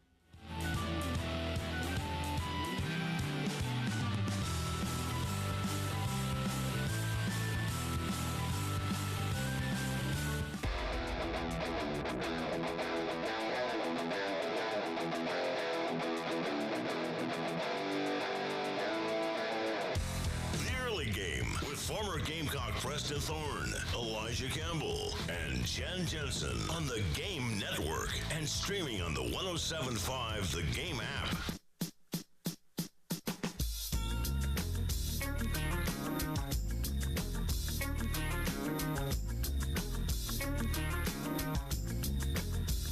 We're talking windows all day here on the early game, and there's one team nationwide that has the tightest window of anyone in college football. Preston Thorne, I want to give you a guess as to who you think I've got in mind for this exercise. It's got to be somebody who is thought to have championship aspirations. Certainly. Somebody who has not won a championship. I'm going to give two guesses, and I'm going to say Texas, sticking with the SEC theme, or Ohio State got it. Texas or Penn State? Penn State would be it. Penn State, I mean, let's think about it. James Franklin's been there. This is what, his 12th year, I believe? Which was a shock. Time flies. That's like the ultimate example of time flying. But this is the first year I think anybody's looked at Penn State and say, you have a national championship caliber team. I think they've expected to be top 10 almost every year he's been there. And to his credit, they at least finish in the top 10 every year. But you had the stats a couple weeks ago displaying, as you see here on that folder, displaying his futility when he's actually playing against top-notch competition. If you weren't here for us, he's earned the name Big Game James in all ironic font. Make sure you put the irony font on there. 4-20 against top 10 teams. 3-10 when his own team was ranked in the top 10. He's 1-14 against top 5 teams, and more importantly, 1-10 versus Ohio State. And that one win came by way of a blocked kick late in the game, too. It was kind of a fluky ending. So, yes, this is how he earned the name Big Game James. And in order to win a national championship, I'd assume you have to win some big games. You kind of have to, yeah. And it's almost been 10 years since he beat Ohio State. That game was 2016. I didn't realize that. That was 2016. Wow. We're approaching a decade of a streak where he has not beaten Ohio State, and they've been playing every year since then. They even played last year with the expansion of the Big Ten. But they've got about everything you could ask for. A quarterback who is looked at as being a serviceable NFL quarterback, maybe not as high as somebody like Lenora Sellers or Cade Klubnik. They love him, though. But his name is there. Aller. Yeah, Scouts love Aller. They lose Tyler Warren, but they also picked up a lot of really productive receivers in the transfer portal, including Kyron Hudson, if that name sounds somewhat familiar. That's the guy who had that ridiculous one-hand catch against LSU to start the year when he played for Southern Cal, which still might have been the catch of the year in college football, and that happened in the very first week of the season. A lot of talent they brought in the wide receiver room. So maybe expect them to throw the ball downfield a little bit. They return a lot of really talented offensive linemen.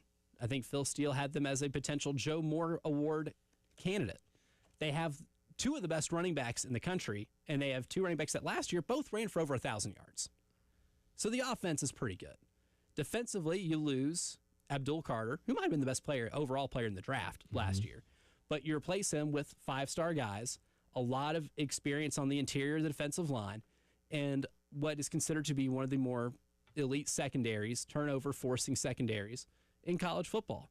They're about as complete as any team looks like on paper coming into the season. As good as some of James Franklin's Penn State teams have been, they've not been looked at like this. And if there's ever a year to look at a team and say, if it's not happening this year, it's never happening, Penn State might be the perfect example of our window theory here. Well, with you might be right. And, you think about Ohio State last year, right? They had to get the pressure was just building on Ryan Day. Hey, Ryan, we know you win all these games. That's cool. You have to win the big one in order for us to really take you seriously. Then he drops those games to Michigan. He has not been successful against them. He only redeemed himself possibly by winning a national championship. What a wild sentence. He only possibly redeemed himself by winning a national championship. Only at Ohio State is that applicable. Only at a place like that. Here's what I don't know. I don't know the psyche of the Penn State fan. Are they that nuts to put that type of pressure on James? Or are they just, I guess what I'm wondering is Penn State the place where the hot seat really gets turned up on somebody who has been, by the way, for as successful as he hasn't been in the big games, dude is 101-42 overall, 70.6 winning percentage. He wins all the other games. And I don't know if that's good enough with the Penn State fan base. I don't know. I'm not really in tune with how they think. So I want to say, I think we did the kind of the thought exercise where we excluded the top 10 games from his career, his career versus his one win and all those losses against top 10 teams. And then we calculated was when percentage would be, and it was like 80. Like, he takes care of business when he's supposed to. But if you want to win national titles, which I think they clearly want to do, they're thirsty for it. It's not a program that has traditionally just won them every year, but they had a run in a heyday where they were competing for it every year. So I think they've been patient with that, but I think the Mark Richt effect can start settling in if they underperform this year. That to me, that's the comparison that might be drawn, right? Because I think he won a Big Ten title. I think it was that 2016 season when they beat Ohio State. They went to the Big Ten title game, and they won. And I don't think they've won another one since then. And Mark Richt was kind of that way, too. He won a couple of conference titles at Georgia, but never got them to where they thought that they could be as a program. My only thing is, for Penn State fans, does the next guy get you there? Is it maybe if you can't be with the love you won, love the one you're with type situation? Grass isn't always greener on the other side of the fence. Insert your cliche here. Because if he leaves, then we start maybe losing those games against teams that you think you're better than. And then you might long for having 10-win seasons when you're stuck in 7 and 8 territory. Right. Because the wrong hire will do that. But for James Franklin, he's never had expectations this high at Penn State. So if you can continue that comparison, the Georgia folks felt like they had everything in place and they could only get to the ceiling of Mark Richt. Yeah. Universally beloved, great guy, great coach, fan favorite, all of that. But they all felt like this is the ceiling that we've reached. Another philosophical question about Penn State is, have they been this good because of James Franklin, or is James Franklin holding them back? I tend to think that if you take James out of the equation, that it might fall backwards. I think so. Because, I mean, still winning 10 games every year in the Big Ten is still pretty hard to do consistently. Like, there's a reason that only Ohio State's been the only team in that conference over the last 20 years to do that. Iowa's a consistent team, but they're winning 8-9 games every year. Penn State doesn't have the necessary infrastructure to just plug and play a thing. So I think you have to give James Franklin a lot of credit for getting the program. Also, obviously, Bill O'Brien did a great job of taking it from the worst possible scenario, which that scandal is years ago now, but maybe we can't remiss of where the program was just as a fan base, as a psyche of everything. Bill O'Brien did an amazing job of getting that. James Franklin's taking that torch. But I think that's kind of where it ends for them. So I think James Franklin is the guy, and maybe he just if you knock on the door enough times, eventually it opens. And I think that's the approach that they have to have as Penn State fans. Yeah, and if you're a Penn State fan, like, look, I know it'd be anxiety inducing to just start this year off, but enjoying winning 10 per year, even if you don't make it this year. Like, I understand you probably feel like you reach your ceiling, but then you kind of have to deal with like the devil you know versus the devil you don't. And I think you like what you know, and that's at least getting yourself in a position. Look, they lost a 1-score game in the Big Ten title game to Oregon. Things might be a little different. They lost in the last minute because of a bad interception on the final drive against Notre Dame that would have put them in the national title game. Those are heights that you've never reached. You've never made it that far in the college football playoff. So I don't necessarily think James Franklin's maybe on the hot seat, but in terms of like a fan base psyche, if it's not this year, when will it be? Because this might be the first time you ever, with James Franklin at Penn State, are number one in the country in the AP poll. Because there's a really good chance that Penn State is the number one to start the season. I mean, if Phil Steele has you as the eventual champion, that's enough for me. Yeah, I'm not arguing with Phil. All right. Yeah, Phil's got it together. I'm not arguing with him. The one thing about Penn State, at least that benefits them, they do not have a very hard non-conference strength of schedule. Maybe it doesn't benefit them. But in the NFL, everybody plays a tough schedule because you're all playing professional teams. But some teams have a little bit easier of a slate than others. We're going to continue Preston's journey to discover who his favorite NFL team is, and I've got them tiered out by schedule strength. I'll explain when the early game continues. 107.5 The Game in Columbia, 100.5 The Game in Florence. 100.3 The Game in Myrtle Beach. The Game Network. The Game Network keeps growing. Details soon from The Game. Pressing in for our friends at Integrated Media. Listen, we've been trying to tell you that you need to get yourself ready. We told you in the spring. We told you in the summer. Well, guess what? It's here. The season is very close upon us. You need to get your outdoor setup ready. You can get Samsung Terrace TVs that are waterproof, Sonos outdoor speakers for TV and music, Wi-Fi that works indoors and outdoors, so you can have all your devices outside with you, your phone, your laptop, your iPad, your TVs, all connected, all playing different screens, all having different games with no lag time. You need to get that set up. From home theater setup to adjusting your thermostat or monitoring your security systems from your cell phone, Integrated Media is the company that you need to call. So you need to call Nathan and Michael at 803-948-8327. That's 803-948-8327. Or reach them online at integratedmediainc.com. That's online at integratedmediainc.com.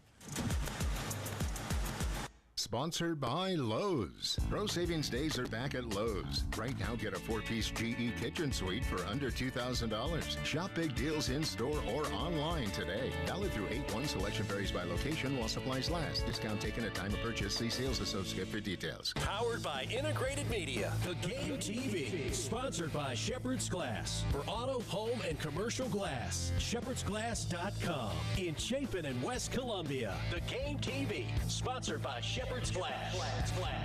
Hi, everybody. This is Woody Wyndham here to talk about Pioneer Tree Service. Guy Gant's not with us anymore, but his girls are. Madison Gant just walked in. How you doing? Doing great, Woody. How are you? Good. Madison, I see your trucks everywhere for Pioneer Tree Service. Tell us some of the people you work with. Well, we've been very busy with residential and commercial customers. So, Madison, you're doing the State House, Midlands Tech, City of Columbia, University of South Carolina. So you're going to want to call somebody you can trust.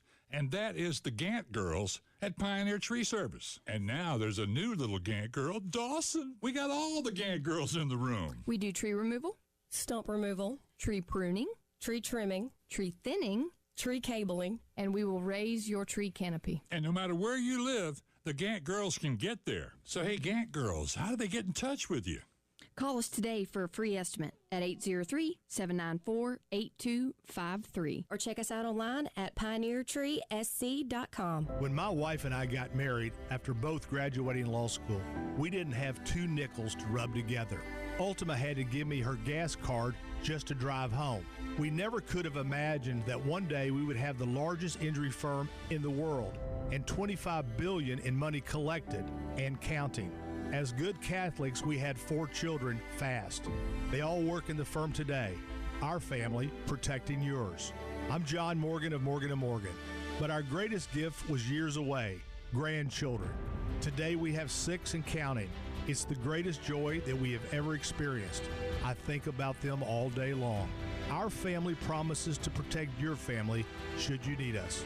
Call us. It's easy. Visit forthepeople.com and make sure you hug your grandchildren. God's final gift to us. Morgan & Morgan, for the people. Injured? Dial Pound Law or visit forthepeople.com for an office near you. It's part sports. We have football on the brain. Part pop culture. Dennis Leary. True or false? You refuse to wear a glove with Mickey Mantle's signature on it for the movie The Sandlot. The Red Sox blood, the Brewers blood, they run deep. And in the best celebrity interviews. Robert De Niro here on The Rich Eisen Show. How are you, sir? Just got over a 24-hour virus. The antidote is to appear on The Rich Eisen Show. There you go. I would have done it earlier. And you've got The Rich Eisen Show podcast. There is a medicinal quality to appearing on this program. Follow and listen on your favorite platform.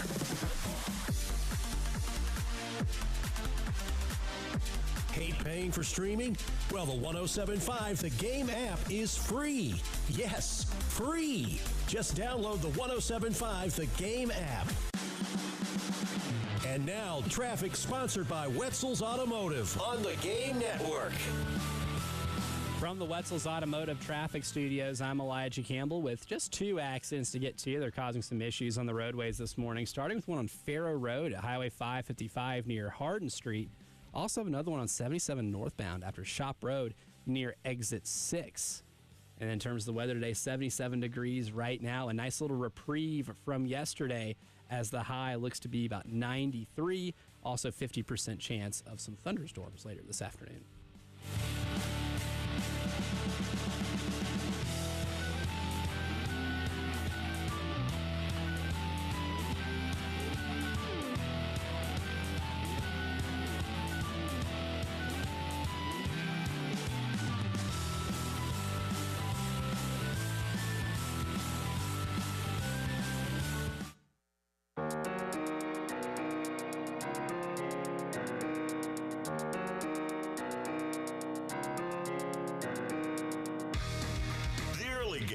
With former Gamecock Preston Thorne, Elijah Campbell, and Jen Jensen on the Game Network and streaming on the 107.5 The Game app. Talking windows today on the early game. And before we get to picking Preston's favorite team, which we're only a couple days away now, it's the 29th on the 31st. Preston will be making his commitment, an official commitment ceremony ahead of the Hall of Fame game. So, continuing the window discussion, I want to bring up this text that we got during the break because it's a perfect example of window theory, right? Dane texts in and says, look at my Carolina Panthers. Door was wide open in 2015. It's been slammed shut and deadbolted ever since. You'd think after, you lose the Super Bowl and you still have the quarterback coming back, still have the head coach coming back, that you feel really good about contending for that spot forever. 2016 rolled around. Carolina Panther fans probably felt like they were still in that window. I don't think they probably ever noticed they were no longer in that window until they end up not winning the division, and they have to go to New Orleans in the divisional round of the playoffs and got smacked for the third time that year to that team and didn't look like a team that was even remotely close to competing for a Super Bowl. Sometimes it's not obvious until it slams, and then you're kind of faced with the reality of, our chance of winning a Super Bowl is gone. And usually that happens in the playoffs. Yeah, you look around and all of a sudden, because there's a scenario where you go to the playoffs and you lose, but you're right back next year. But they lose that game and it's done. And they wander in the wilderness for the next 8. I think they might be coming out of it now, possibly, but it's over after that. And so you go from the highs of thinking you're about to win a Super Bowl title to where you feel as it, and then your team gets bought, your owner dies, and who knows, all these things happen, and you never can foresee it. So the idea of windows is really also something that applies to the NFL. Teams that windows are open right now versus teams, there's some perennial teams that is just not going to happen. The Jets. The Saints. Well, yeah, unfortunately. That was another one. Slammed shut abruptly whenever they lost a home game in the playoffs to the Minnesota Vikings because Kirk Cousins throws a dime in overtime to set them up at the 1-yard line. And that was when I had to face reality that this thing is over. The run's over. It was real, but it's done. Okay, so let me just put one out to you. Where is the Buffalo Bills window right now? It would appear to be closing because the salary cap situation is getting real. They have paid Josh Allen that extra contract, that big boy contract. He's going to take up like 25% of that salary cap. We've already seen the cuts they had to make to the defense going into last year, right? Like Micah Hyde, Trey White, a lot of those guys that were great secondary players, they had to be let go, and they're going to have to build that defense through the draft now, and that can lead to a lot of variance defensively. Who knows if the defense is good enough for them to be able to get past Kansas City? 49ers. Ooh, injury situation was so bad last year, but they just now signed Brock Purdy to the contract. Don't blame them for it. It passed the Derek Carr rule, so I don't blame them for signing Purdy. But that will handcuff you in terms of who you're able to keep, and the strength of that team has been the depth on that defense and on the offense. Commanders. As open as it will ever be. Yes. Quarterback on a rookie deal. You're able to spend some money in the offseason. This might be one of the most wide open windows for about 2 or 3 years until that rookie quarterback contract expires. Eagles. Firmly open. I think it's not completely wide open. It's still open for maybe a couple of years. especially if Saquon Barkley can come back to form. Now, there's a history of running backs that run for over 2,000 yards in a season and are never the same again. Mm-hmm. A ton of historical precedent for that. So that can, but also they were still a contending team for the most part when they didn't have a dominant running game. Is there a team in the NFL that you feel is surprisingly closed and surprisingly open? In terms of surprisingly closed, I'll go surprisingly open first. And I think the one that is surprisingly open, I would say surprisingly open because they were a playoff team last year, won a playoff game. That was the LA Rams.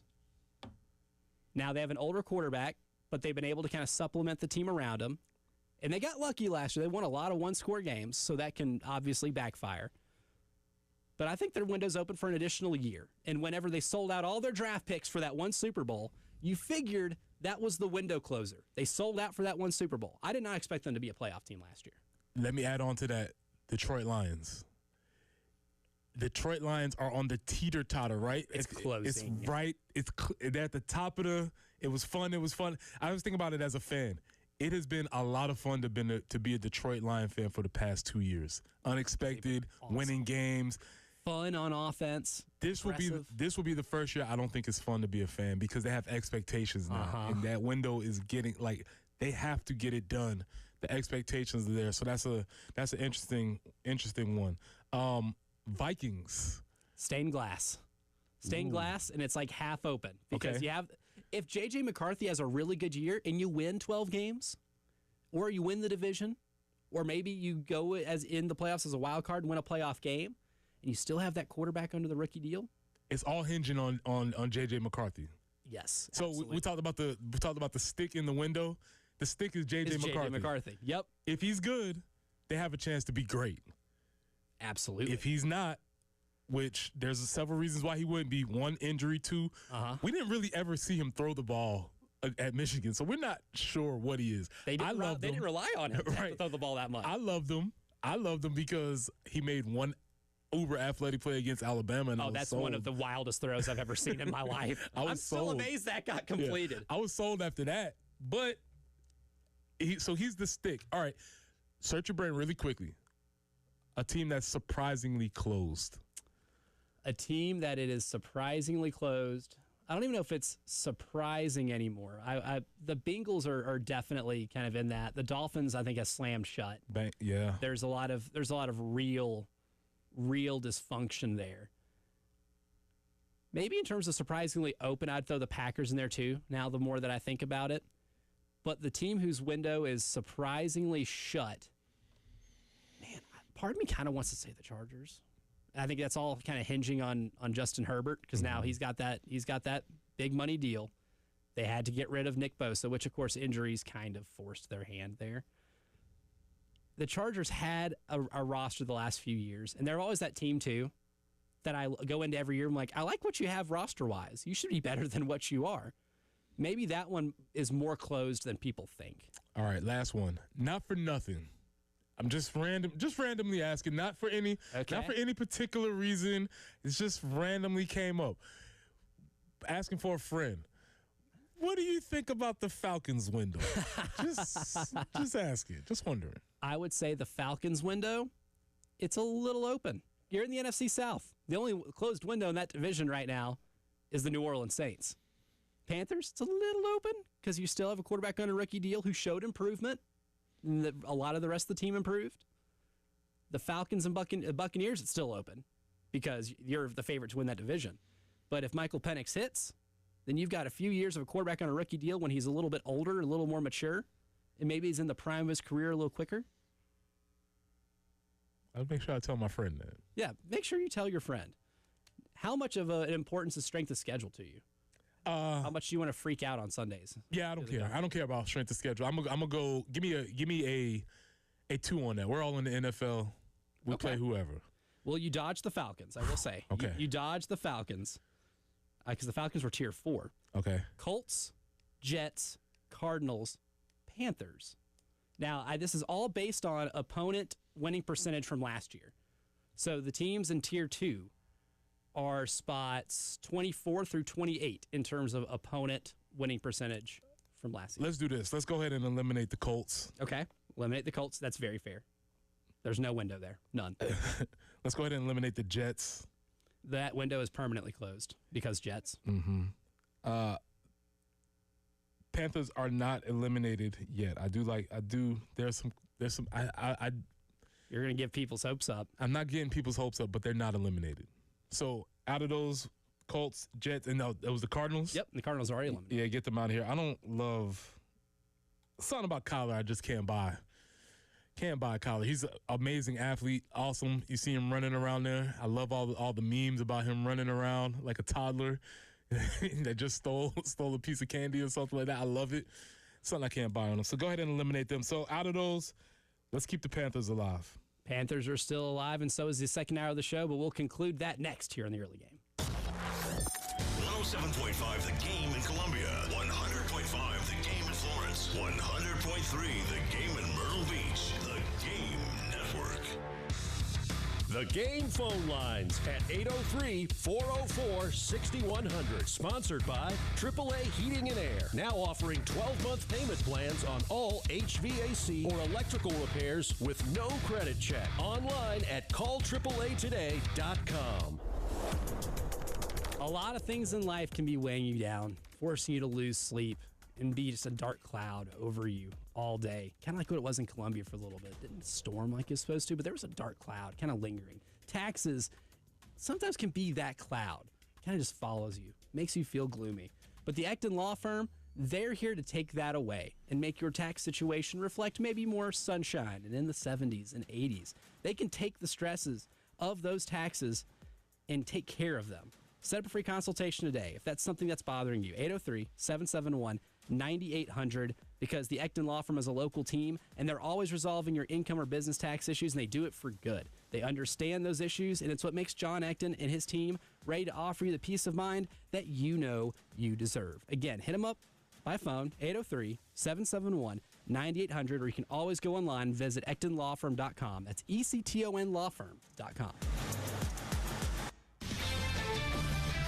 This is Boomer Esiason with Sportsman Ed. Sponsored by Metal Supermarkets, the convenience stores for metal. Find a store at metalsupermarkets.com. Today's birthday shout-out goes to Dak Prescott. Now, this offseason, his offense did gain wideout George Pickens. However, on Sunday, Dallas lost Robert Jones with a neck injury. And then yesterday, they also lost tackle Tyler Guyton to a lower leg injury. I'm Boomer Esiason.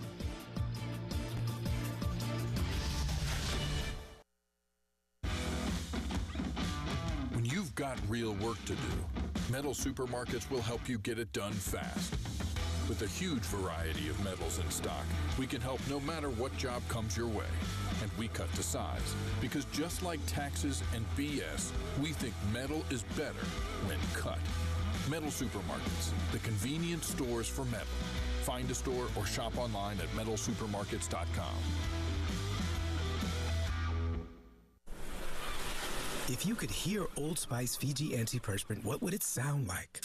First, you'd start with Fiji Antiperspirant's amazing scent of palm trees. Add pure notes of fresh coconut and layer on 24/7 odor and sweat protection. You won't hear any dyes or parabens because with Fiji, you won't have any. So while your regular antiperspirant sounds like this, Old Spice Fiji sounds like this. Sounds like it smells amazing. Hard work is the foundation of the job site. Boot Barn Work and Carhartt are committed to supporting the hard workers that keep our nation moving. Boot Barn Work proudly offers a broad selection of Carhartt workwear and boots, known for durability and quality since 1889. When the work is relentless, Carhartt is trusted to finish the job. With so much on the line, there's no room for cutting corners. Carhartt at Boot Barn Work. Progressive presents Employee of the Month. Small Business Edition. Today's recipient from Lucky Larry's Landscaping, Larry! Larry saved his business money with a quick commercial auto quote from Progressive. Does it help he's his own marketing manager, accountant, executive assistant, and never been late?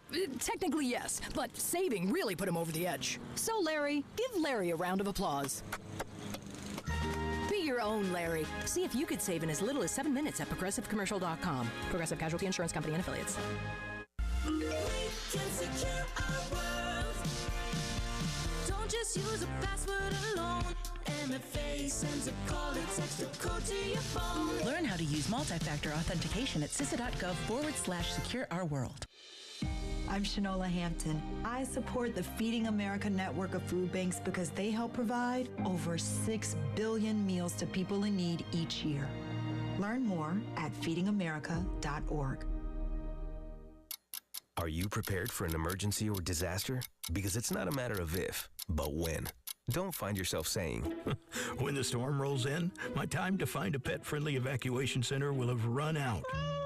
The scorching heat wave will leave me powerless to cool my insulin. I'll face a hurricane without meds. Now that's a tough pill to swallow.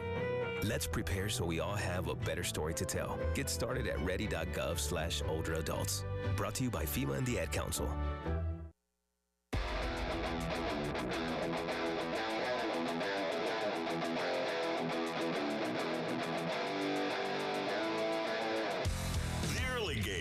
Former Gamecock Preston Thorne, Elijah Campbell, and Jen Jensen on the Game Network and streaming on the 107.5 The Game app.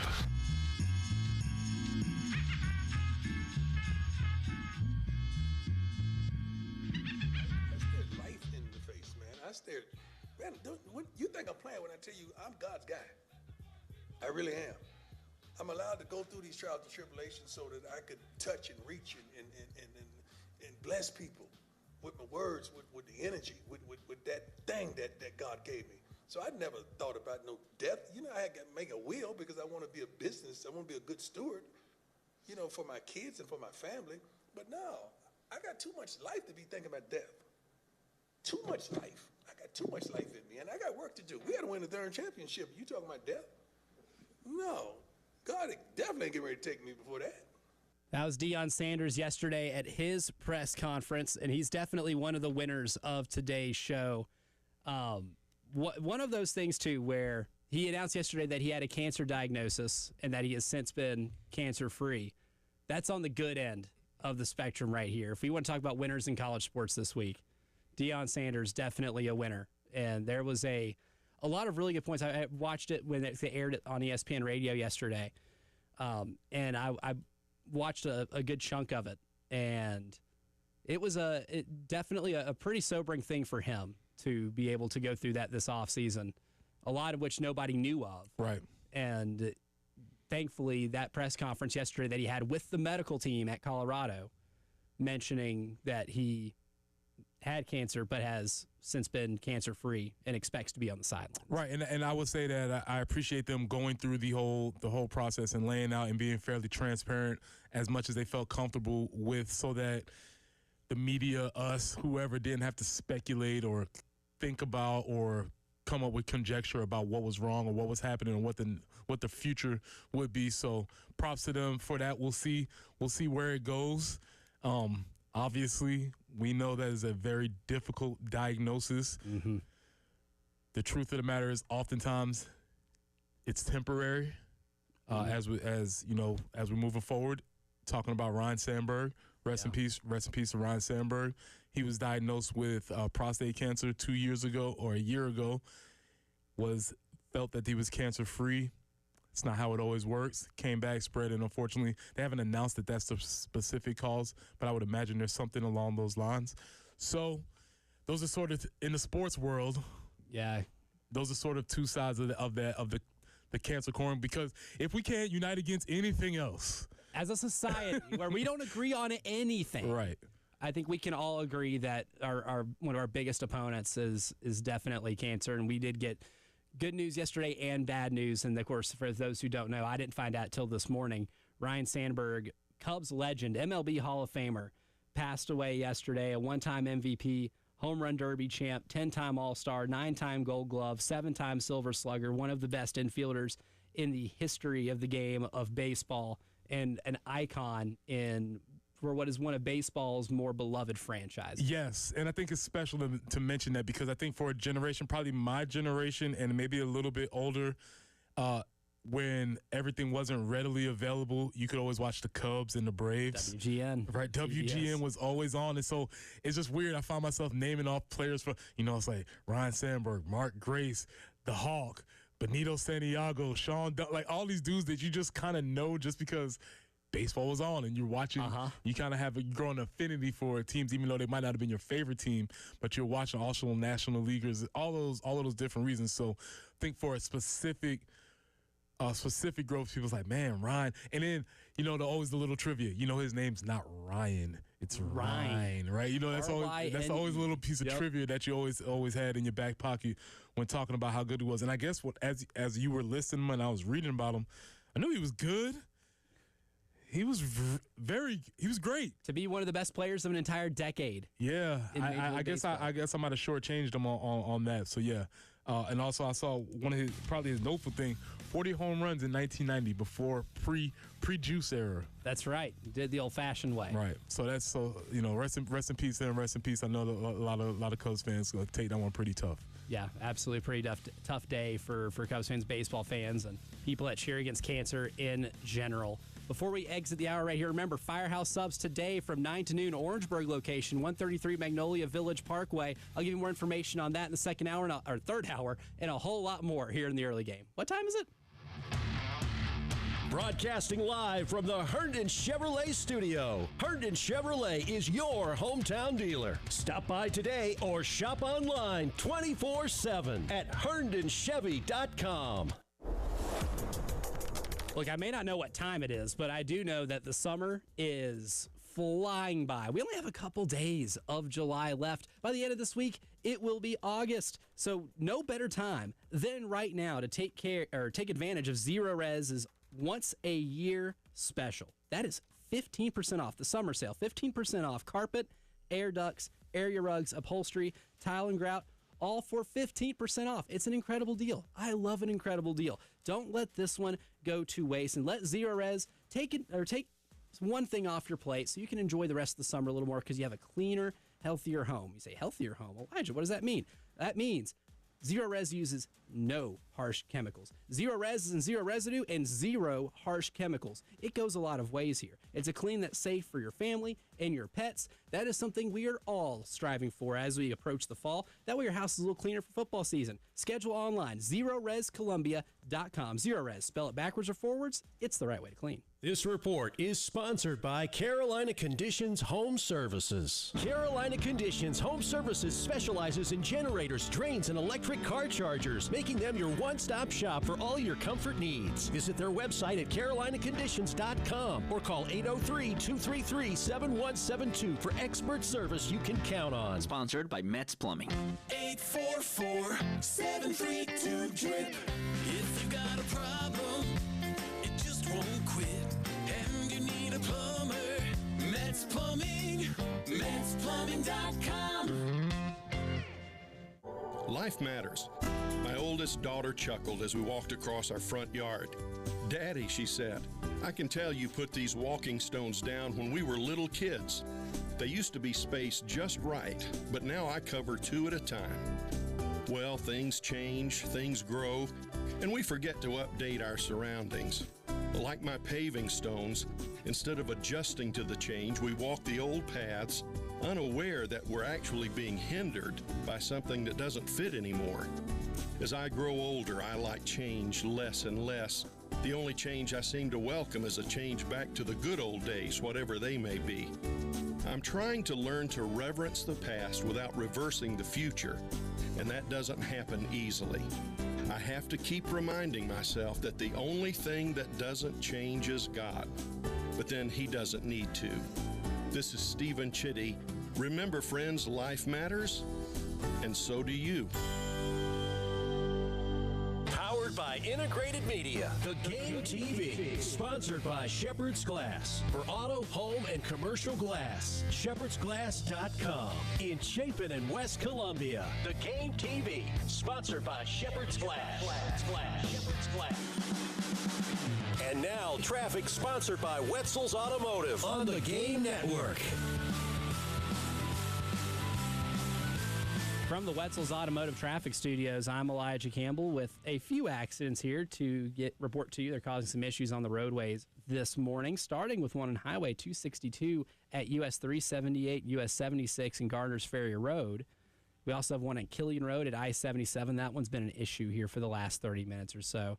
And lastly, one on Two Notch Road near I-20 here in Columbia.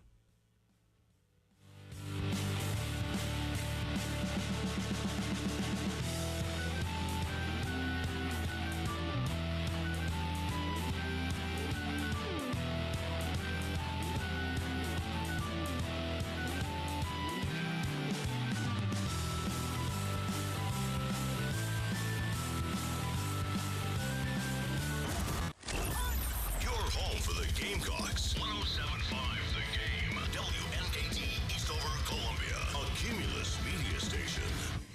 The Early Game with former Gamecock Preston Thorne, Elijah Campbell, and Jen Jensen on the Game Network and streaming on the 107.5 The Game app.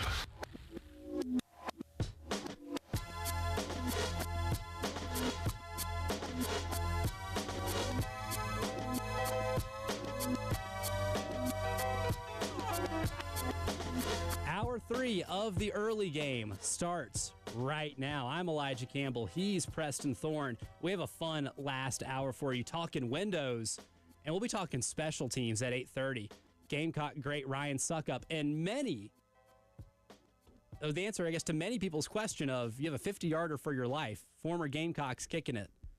Who you trust to make that field goal? There were a lot of Ryan Suckup submissions. I have some questions for Ryan for sure, so I'm excited about this. Yeah, it's going to be fun. Always good to have a Super Bowl champion on to talk, and maybe the most, between him and Brock Purdy, the most successful Mr. Irrelevance Possibly. in the history of, very of true. the NFL. Very true.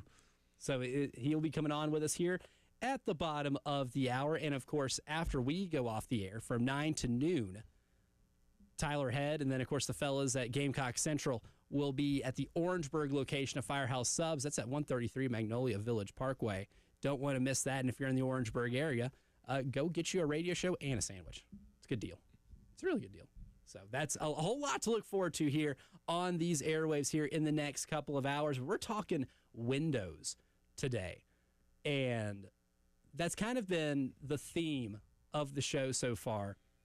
And I asked a few questions at the very beginning of the show, all the way back at 6 o'clock this morning. What does the window, quotes here, look like, not just for this year, but for its implications for the future? I think the last part of that question, Preston, is the one I really wanted to focus on. Is obviously there is a big opportunity this year to make the college football playoff for the first time in program history.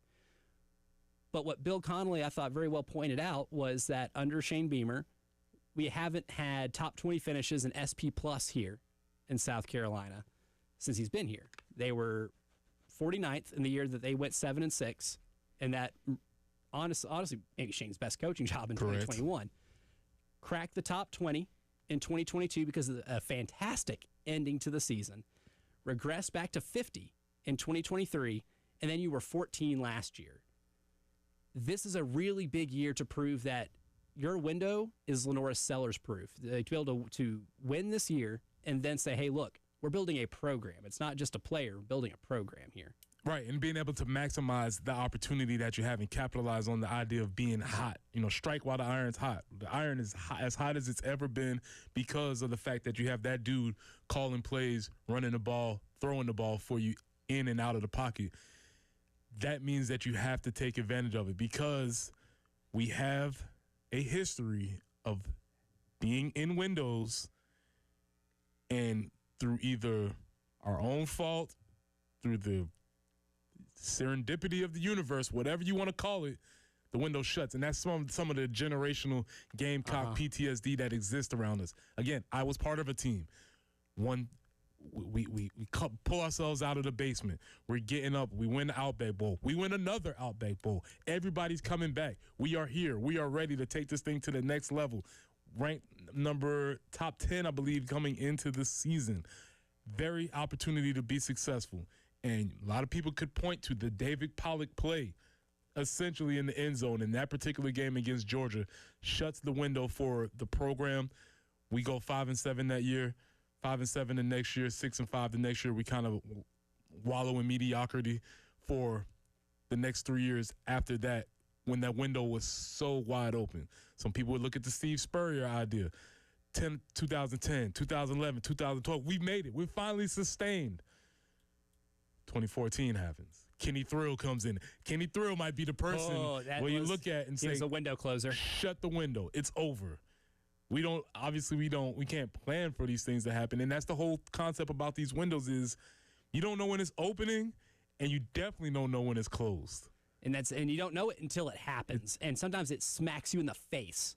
And sometimes it happens and you're like, okay, well, we'll get over that. We're going to keep moving forward. But then in retrospect, you look like and you say, nah, that was the moment when things happen. It's like reading a really good book and you're getting like these hints of foreshadowing that you really don't understand until the book is completely read, or maybe a TV show. Like I love going back. Like Breaking Bad's one of my favorite shows of all time. I've been showing it to my girlfriend, so I've been rewatching it. It's my first full rewatch of Breaking Bad. And there are signs in the first couple episodes that I watch now, and I'm like, oh my God, that is some horrific foreshadowing. And you just don't know it, right? The sign was there, and and they are there for you to notice, but maybe you don't until it ultimately comes to a head. On the positive side, because we talked about David Pollock and Kenny Hill being window closers in the history of this program, what Lenore Sellers can be, if we can talk, kind of get it back to like a player-centric discussion, he can be a window opener. I got one more. I'm sorry. The PTSD just struck me.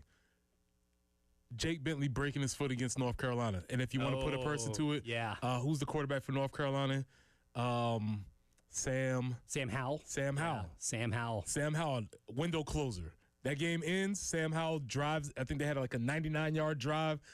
That's it. The Muschamp era is over. We don't know it yet, but effectively, that is the end. So if I was just putting this together. If we put in our three, the window closed. Pollock closed the Holtz era, Kenny Hill closed the Spurrier era, and Sam Howell closed the Champ era. We didn't know it at each time, but those were them. And there are plenty of opportunities for that to happen this year because any year you play in the SEC, it's going to be a very difficult schedule. I think everybody understands that. So there's two sides of the coin too. Like the guys on your team this year can be the window openers, and the people you face can be the window closers. And see, I think that's the thing about the Shane Beamer era. I feel like everybody is very confident going into this point. He has a lot of things that those other coaches didn't have. One, he has youth on his side that Spurrier and Lou didn't have. Two, he has loyalty on his side that I don't think we ever felt from Champ. This always felt like it was a stop on the way to something. To his dream job of being a defensive analyst at Georgia. Exactly. He went a long way to get there. What he really wanted to do. Right. He went a long way to get there. And so, regardless of how the season comes out, this is not a hot seat conversation or the same conversation we're having with other coaches, but this is where I think Shane and the program can take themselves to another level. In terms of players, too, that can also be window openers for this program, Sean Murphy, a linebacker coming in this year. You saw what Kyle Kennard did in just 1 year at this program and what he did for his NFL draft stock, what he did to be able to put himself in a position to win the Nagurski, a very highly coveted award in college football. That's some of the best praise you can get as a defensive player. That's true development, even in a short amount of time. If Sean Murphy comes in here and has a season somewhat similar or is able to replace, some of those linebackers and makes it to where this defense is still a top 20 unit, because I think we can all agree, if this defense is a top 20 unit, there's a really good chance that we replicate what was done last season. And then if Sean Murphy does it too, then you have 2 straight years of somebody coming in for a year and developing and playing under Clayton White in his defense and being like, wow, like look what happened to those last 2 linebackers.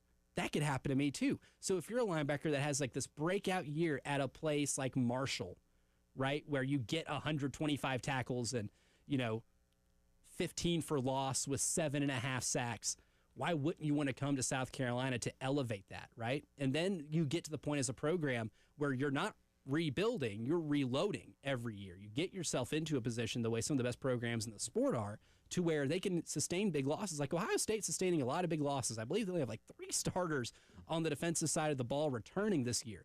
You know how many people nationally are concerned about Ohio State's defense? Not many.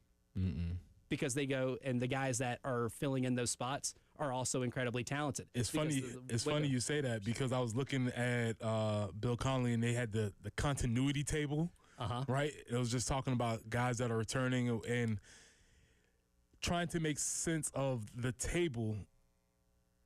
You would think that, okay, a team with a higher percentage of players returning is obviously a better team.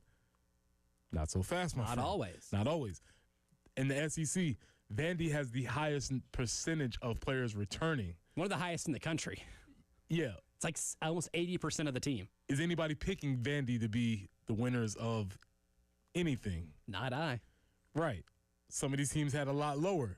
Georgia, Georgia has Vandy has 77% of their players returning. Georgia has 46% of their players returning that played snaps last year. Who are you still banking on? I'm still banking on Georgia. Right. I still pick Georgia to be in the SEC title game. Texas only has 51%. I'm banking on Texas to be one of the best teams in college football. And sometimes it's like it's the players that you are returning and the players that you're getting. Like, it's a different world in college football now where the offseason acquisition is kind of like it is in pro sports, to where if you make these are essentially free agent signings.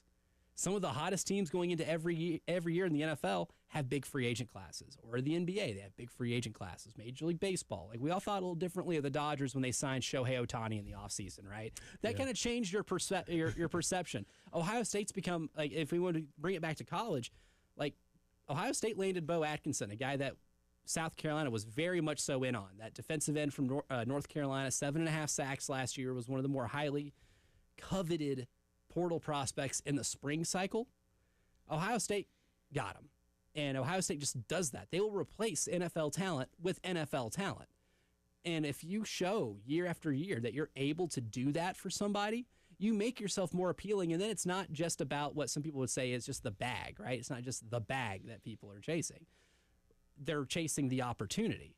And if you can be a school that can provide not just the money, but provide that opportunity, then you keep your own window open for a significantly longer part of time. And we feel like South Carolina has all of those pieces in place, right? They have a steady coaching staff. They have the recruiting, which is coming along. They've had success in the transfer portal. They feel like they have all the pieces in place to sort of have that idea where there's more permanence to this is not just a window, but this is sort of the way we are. This is where we expect to be. And I think that's the conversation. That's why this year is so important, because they have to get into where this is more of the expected conversation as opposed to an outlier, which it is right now. Yeah, and at a place like South Carolina, you want the window to be open at various degrees, right? There are some schools in the SEC where that window is completely locked shut. Mississippi State, Kentucky. Kentucky, a couple years ago, they're less than a decade removed from a stretch of 9-10 win seasons, something that is just completely foreign to that program. They thought that window was open because we have a coach in Mark Stoops that we're paying, was one of the 10 highest paid coaches in college football. That window should be open for as long as he's the head coach. Wrong. That thing has probably never been more shut since he's been the head coach, with the exception of maybe some of those early years where they stumbled and they were Kentucky football as we have known them to be historically. You want to be, if you're going to be in that middle class of the SEC, which can be a good place to be. Obviously, you want to be on the higher end of the hierarchy. But if we just look at the history of the SEC, the middle class has been a good place for South Carolina because it provides some upward mobility. And if you have that upward mobility, you can keep that window open a little bit longer, to where some years you have a greater opportunity to do things you've never done before. I think about it like high school football. Whereas there's powerhouse programs that are always going to be there. But then every now and then, there's, hey, man, we got this kid coming. We got this eighth grade class coming. And I'm telling you, all those dudes are studs. We got about 3 years where we can contend against the powerhouse team. We know they're always going to be there. But every other high school is like, man, listen, we got a class coming.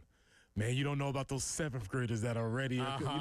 That's always a conversation that can be had, and you want to look to sort of sustain those kind of conversations. Yeah, it gives you hope for the future, too, and that's where recruiting comes in, too, and that's where something like the 2026 recruiting class can be really pivotal, because it adds to that window, along with what you do in the transfer portal in the off seasons.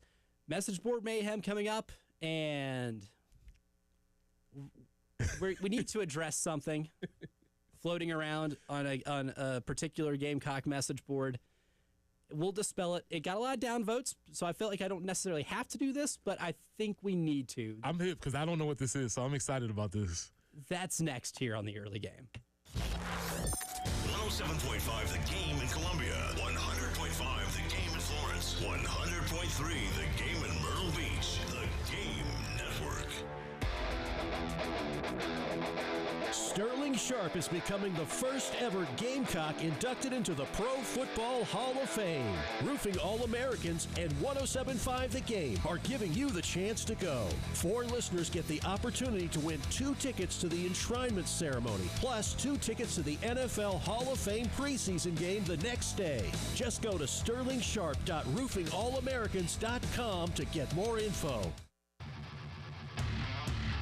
Broadcasting live from the Herndon Chevrolet studio. Herndon Chevrolet is your hometown dealer. Stop by today or shop online 24/7 at herndonchevy.com. Call Lawyer Lisa. Experience the difference with Lawyer Lisa. Hi, this is Lisa Hostettler-Brown. Do you know the difference between a revocable trust and an irrevocable trust? The difference could easily save you hundreds of thousands of dollars in long-term care costs. Visit lawyerlisa.com to schedule a consultation today. Call Lawyer Lisa.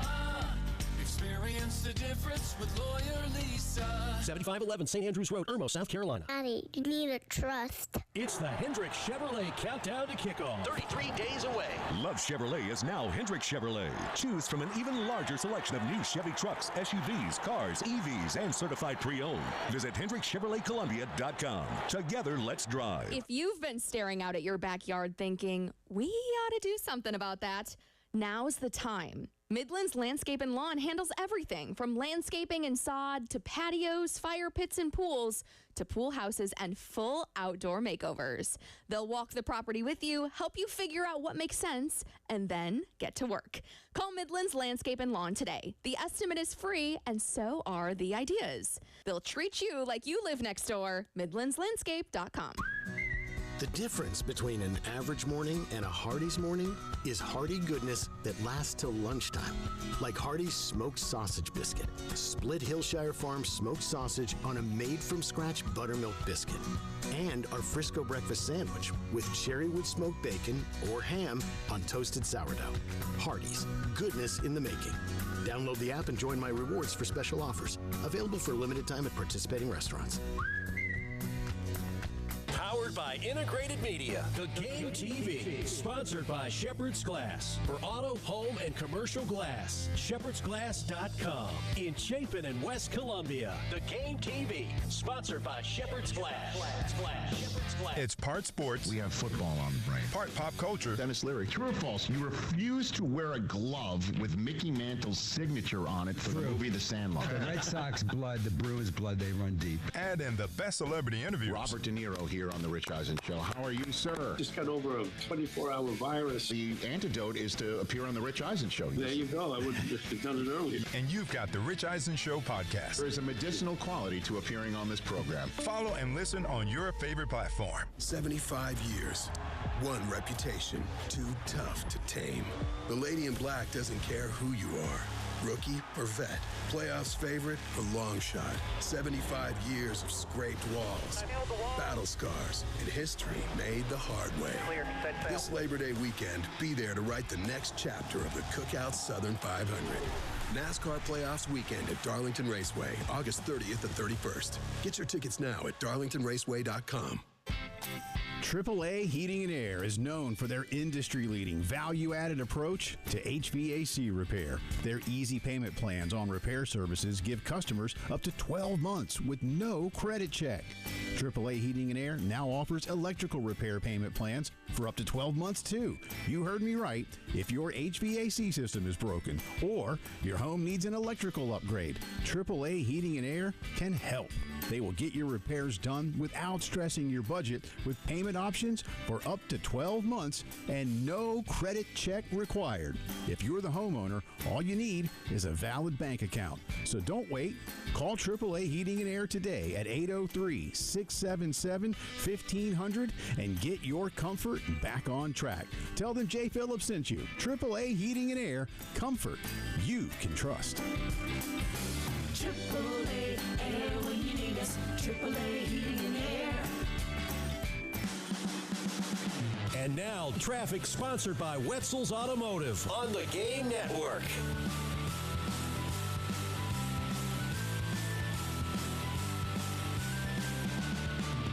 From the Wetzel's Automotive Traffic Studios, I'm Elijah Campbell. A few accidents here to get to you. They're causing some issues on the roadways this morning, starting with one on Two Notch Road near I-20 here in Columbia. Killian Road at I-77, that one's been causing some issues here for about the last hour or so. We also have one on Highway 262 at US 378, US 76 in Garner's Ferry Road. And on the weather front, feeling a lot better today. It's 77 degrees right now, a high of 93, better than yesterday's 102. That almost feels uninhabitable. So today should be a little easier to manage on that front.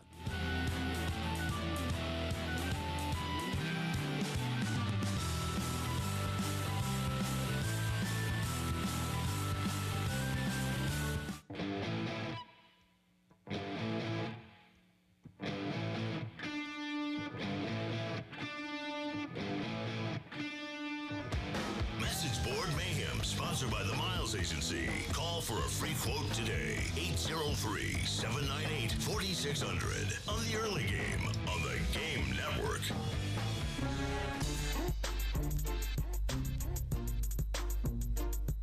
All right, message board mayhem. There's something we have to address today.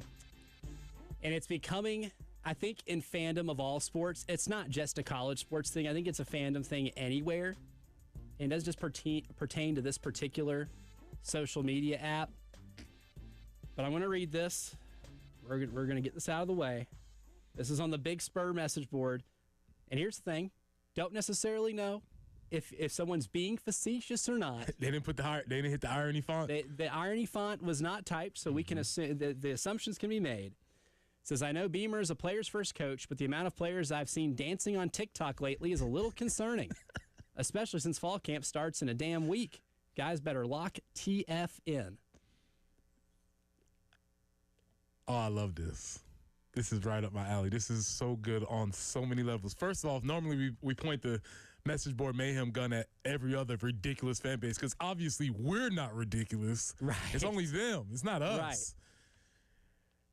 Right. What is it about? It's just TikTok that gets everybody I feel like in a rage. TikTok's the one. No one gets mad at a player for tweeting too much. Like it's almost funny when a player tweets because I think I love the entire stereotype that's come from different position groups tweeting. Quarterbacks tweet Bible verses. Wide receivers tweet things like I stare my enemy death in the face, and I lock in and stuff like that. You can almost just read a tweet from a football player and you can almost guess the position group. Yeah, that's funny. That's fairly accurate. One.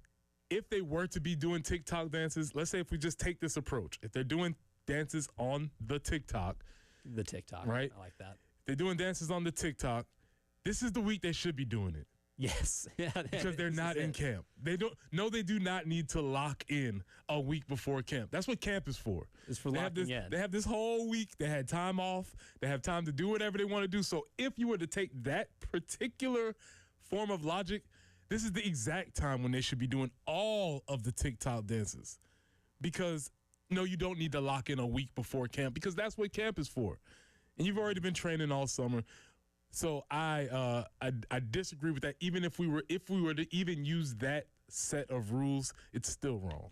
My thing with TikTok dances, this comes up. Anytime a team loses, someone finds the cringiest TikTok post that somebody on that team, and it's probably a walk-on, and they blast it on social media and say, oh, this is why they lost. Until someone can present to me evidence that a higher volume of TikTok posting results in fewer wins, I will not believe it. That sounds like somebody's doctorate thesis on sports management or something along those lines. Sports there's your psychology. Thesis. Sports psychology. There's your thesis. You remember earlier this spring, Rich Rod was like, I'll tell you what, when I come back to West Virginia, the first thing I'm going to do is get rid of those darn TikTok dances. And it's like, hey, man, Rich Rod, we know when you coached in the early 2000s. I guarantee your players were doing much worse than dancing on TikTok. Mm-hmm. If TikTok was around in the 80s, do you think the Miami Hurricanes would have been on TikTok? I think the answer is yes. Because they were basically doing essentially TikTok dances on a football field. Yeah, it's just the TikTok that really bothers me. And and I've said it before, it's my favorite social media app because you get everything that you want. Maybe too much. The algorithm is a little bit too spot on the nose. It's a little bit too much. It's like, really? Is that who you think I am? Maybe you get offended if something pops up. Am I that person? Without all the other noise that comes with all the other social media gods, but it's something about the college football fan and the TikTok. Now, what's going to be interesting is as these college football fans age and you realize that you were the same age as some of these people and you grew up with TikTok, are they still going to be against TikTok or are they going to be on the next thing or whatever that is? Yeah, and I always want to put myself in people's shoes too. I can imagine that once I get into my 50s, 60s, whatever. Oh, it starts before media, see, that's the thing. It starts before the end. It probably does. Whatever new social media thing comes out, I'm probably because I will be a lifer to certain apps, unless I am presented with one that is just so good that I can't turn away from. That's what happened to me. I was staunchly advocate against TikTok. Oh, it's stupid. All they do is dance on TikTok. That was me. And then I just dipped my toe into the pool. Now I'm swimming. I love it. And you were swimming in pretty deep waters too. Like you were wading. Deep waters. This is where I'm at. Majority of the sound, if you hear me, if I send sound to the group it's coming from TikTok. Yeah, it is. Majority of the clips that I find can confirm it's coming from TikTok. That's where I spend the majority of my social media time. So I get, but I do understand what you're saying. I hear you. I'm just telling you, now's not the time to lock in. Today's Tuesday. They got 3 more days. I'd prefer that they absolutely do the opposite of lock in. Don't get yourself arrested. Don't make too many bad decisions. But now is the time for you to let it hang because you need to lock in when Friday comes. But you got about 72 hours worth of time where you need to just TikTok till your heart's full, I would say. Now, the post did get 35 downvotes. I think most people are in agreement that there is no correlation between TikTok dancing and wins on the football field. It's one of those things, too. It's almost like offensive linemen, right? If they're playing really well, they're not noticed. Mm-hmm. They're only blatantly obvious on their performance. If things are going really bad, it's easy to point out. Mm-hmm. I think TikTok's kind of the same way, too. No one posts, the TikTok videos of teams that are winning. Yeah. They're there. I promise you they're there. Trust me. They are doing them also. College kids are very similar in a lot of different ways. But that's not the worst of their worries right now. And lastly here, since it is message board mayhem, I'm a big advocate of mascots. Some mascots age better over time. Some lose their fastball. And we might have a situation at Colorado where Ralphie's getting blame. Oh, man. Ralphie is getting blame. This appeared on Message Board Geniuses here pretty recently. And I sent it to Preston because I was like, we can't throw my man Ralphie under the bus. Now they're talking about Ralphie, I believe the live version or the live mascot, not the suited mascot. And I found out last year, maybe amongst with a lot of folks, that Ralphie is a bison, not a buffalo. Oh, that's new to me too. Mm-hmm. That maybe feels like we're mislabeling Ralphie. Mm-hmm. Making him the mascot of the Buffaloes, which also another word that for the longest time I grew up believing buffaloes was not a word. The plural form of buffalo is buffalo, but it's whatever. Buff Stampede, someone says, I'm assuming that last year's Ralphie underperformed because of immaturity and unfamiliarity with game day conditions. I haven't seen an update on her progress. Was last year simply an audition, or is the program that handles and trains her, quote, pot committed on this specific buffalo? They refer to as a buffalo. One person comments, she sucks. Get rid of her. She is the John Embry of Ralphie's. And then another person says, I think we should just not have her run until we find a new one. I was at the Alamo Bowl. It was a joke. Just have her stand in the pen during warm-ups until we can train a new one. Oh, man. Ralphie lost the fastball? Ralphie, the game manager mascot? Just have her stand in the corner. Don't make her run up. Don't let her. She can't win games. She can't do the big things. Just have her stand there. She can show up. Yes. Right. She can show up. Poor Ralphie. Just catching you straight. No, man. No. Not poor Ralphie. This is what you signed up for, Ralphie. You want to get all the accoutrements of being the one where all the stadium cheers when you run down the 50? You better perform. I'm getting the implication here that she's young and inexperienced. She's taking her lumps right now, and we're beating up on her. We're beating up on poor Ralphie. Window's closing. Maybe the window is closing for Ralphie, and I don't want to have to come to grips with that. I respect Ralphie too much. Maybe that's just something I got to get over. They don't make Ralphies. They don't make Ralphies like they used to. No, Ralphie in the '90s when the Colorado was really humming it was a different era back then, a bygone era, if you will, not as much a bison era. Ryan Suckup, not lost his fastball, very much so has it, even if he's not kicking anymore. He'll kick it with us here on the early game. That's next. 107.5 The Game in Columbia, 100.5 The Game in Florence, 100.3 The Game in Myrtle Beach. The Game Network.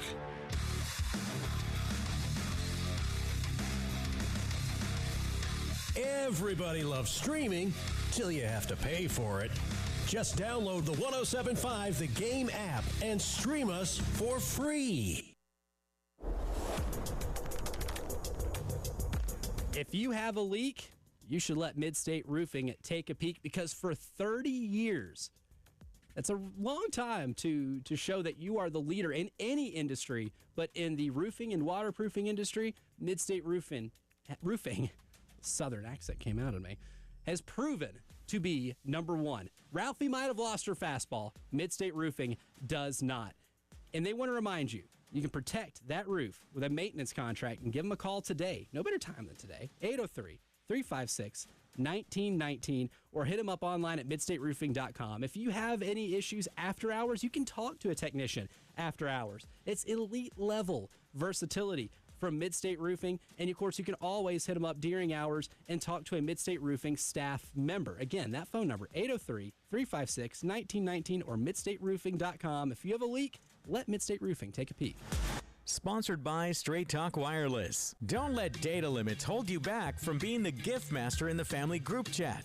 Switch to Straight Talk Wireless and get real and limited data on a reliable 5G network.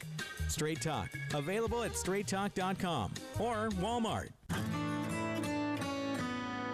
It's the first day of the first grade, and she found a new best friend. It's a laid-back Sunday afternoon you wish would never end. The homemade taste of Bluebell and good friends gathered round. The good old days are being made right now. Open the lid on a carton of Bluebell Homemade in the Shade, and you'll have it made, so to speak. It's a combination of our top-selling homemade vanilla ice cream with a swirl of rich chocolate fudge sauce. Enjoy an instant classic. The good old days are being made right now. The good old days are being made right now. Look for Bluebell ice cream at your neighborhood Food Lion. Many of you know that my inspiration for becoming an accident attorney was my brother Tim, who was rendered a quadriplegic at age 18. I didn't know what a personal injury lawyer was or what they did, but I soon did. Tim was treated terribly by the insurance company, and I became enraged. It was a constant delay and deny. I'm John Morgan of Morgan & Morgan. Tim later worked with me for 27 years. Last year, my hero died at age 65. You can see my eulogy for him by visiting mybrothertim.com. He was one hell of a man. Because of Tim, together we built the largest injury firm in the world, and our clients are treated the way I would want my family to be treated. At Morgan & Morgan, nobody is a nobody and everybody is a somebody. If you need our help, visit forthepeople.com on your phone or computer. See you soon, Tim. Morgan & Morgan, forthepeople.com. Injured? Dial Pound Law or visit forthepeople.com for an office near you. If you are looking for a local, reliable, and family-owned HVAC service right here in the Midlands, you can trust our friends over at Krantz Cooling and Heating since 1983. They've been taking care of residents and businesses right here in the Midlands. Krantz Cooling, that's K-R-A-N-T-Z, cooling with a K, KrantzCooling.com, or 803-672-3224. You can schedule a visit online and get more information at KrantzCooling.com. It's officially time for Zero Rez's annual summer sale. Take advantage and get 15% off all cleaning services. Just mention me, Elijah Campbell, on 107.5 The Game to secure this deal today or book online at ZeroRezColumbia.com.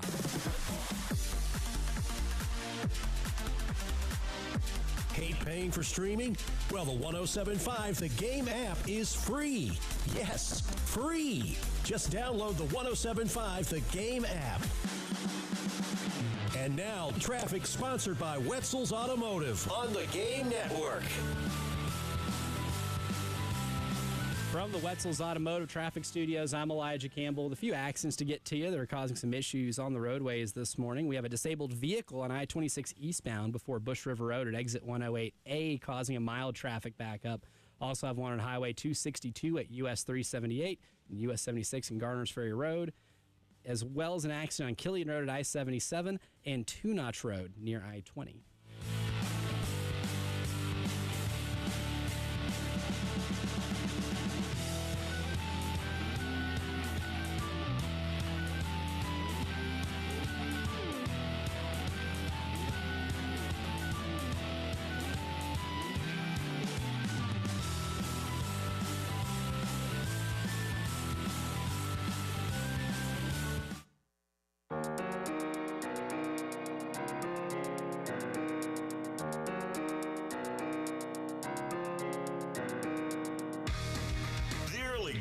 With former Gamecock Preston Thorne, Elijah Campbell, and Jen Jensen on the Game Network and streaming on the 107.5 The Game app.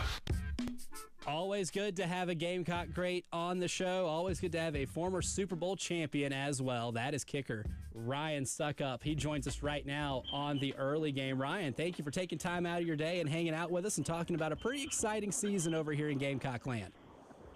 Yeah, man. Thank you. Thank you guys for having me on. Looking forward to it.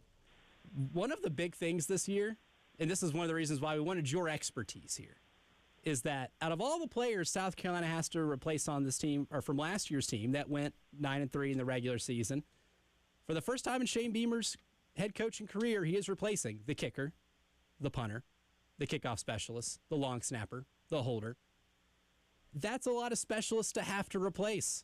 In an era of college football where there's not as much continuity as there used to be, when you see that, what kind of goes through your mind in terms of how difficult it can be for first-year guys to come in and take those roles?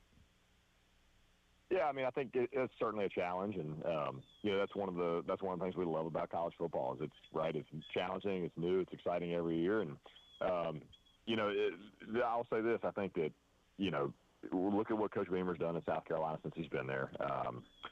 He obviously has a huge emphasis on special teams. Look at who he went and hired. When we lost our coordinator a couple of years ago, Pete Limbo, he went and got Joe D., who is, one of the most experienced, one of the best coordinators you can find. Trust me, I played against him too many times to count when I was in the NFL. I think they're gonna have an emphasis on that. It won't be easy, but I think that they will have that handled, and they'll do a great job of have those guys as ready as they can to go and play and compete. Obviously, they don't have a ton of experience yet, but there's ways to do that in practice where you put them in pressure situations in practice, and you really put an emphasis on it. And I think that those guys at the helm will have them as ready as they possibly can to go out and face the pressure. When the bullets really start flying here in a few weeks. Well, speaking of that pressure and replacing those folks, how do you explain the relationship between field goal kicker and holder? What are the things that make that a special relationship? One of the more intimate relationships on a football field. Yeah, I mean it's huge. I was really blessed in my time, not only at Carolina but also in the NFL, where I had I had a lot of continuity there. I think the first 5 years in the league, I had the same snapper and holder. Then my next 6 years in the league, I had the same snapper and holder once I went to Tennessee. And then, it was a pretty similar story down in Tampa. And that's huge because you got to be able to trust those guys. Your snapper and your holder, it's I think some people can overlook that and the importance of that. But having a good snapper or holder is a huge deal. And, when you have great guys that you can trust on and off the field, that makes it that much better. So I'm sure those guys will build that relationship. I'm sure they've been working to develop that chemistry, all off season. And, it's just something that takes a lot of time, a lot of reps, a lot of practice. And, I think they'll be ready to roll. So with that chemistry, with you having that continuity, what was the one thing that you appreciated or one thing that you liked that may have been a little bit different from other kickers? What was your weird quirk? I don't know that I had I wasn't like one of these like big superstitious guys or anything like that. I would always just try to take practice very seriously. I think that was probably, I wanted to take practice really seriously. I always felt like if I was prepared and if my snapper and holder were prepared, if we had kind of done everything that we could do, in the off season, during the weeks in practice, that was what was going to give us the best chance to go out and succeed. And that really is what kind of takes the pressure off. A lot of people talk about, the pressure of kicking field goals, the pressure of punting or whatever it is, snapping, holding in games, because you're kind of out there on an island in a sense. And to me, I always felt like, pressure is what happens when you're really not prepared. And as long as you prepare and you put the work in, that's going to give you a lot of confidence to go out and play well on Saturdays. Now, Ryan, I played from 2000 to 2004, so I was here right before you were, and you said something that I think is very interesting. You said that you wanted to take practice seriously. Are you hinting that maybe specialists don't always take practice seriously? Well, I wouldn't say that, but I would say that it's a different position, and I always say we're kind of like pitchers. Pitchers in baseball, they can't go out and throw every day, right? Like when they go to practice, they're not going to go pitch all the time, right? Because their arms are going to be shot by the time they get to the game.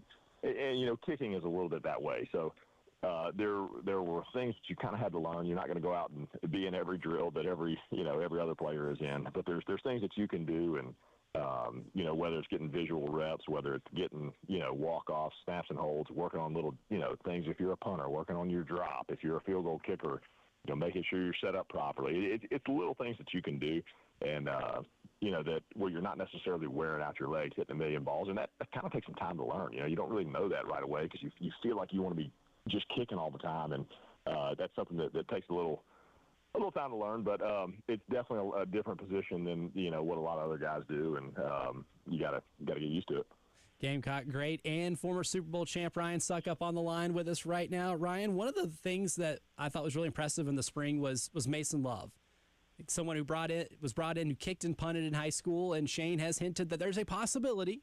Didn't commit to anything. Obviously, it's the spring; it's not the time to commit to anything like that. But there's a possibility that Mason Love can kick and punt for this team going into this year.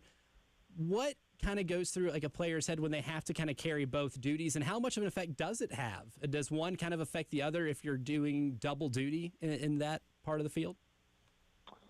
Yeah, listen, it's that's something that you don't see as much now. I can relate to that because I kicked and punted when I was at Carolina, and I really went primarily as a kicker. I didn't think I was going to punt, and circumstances sort of dictated that I would.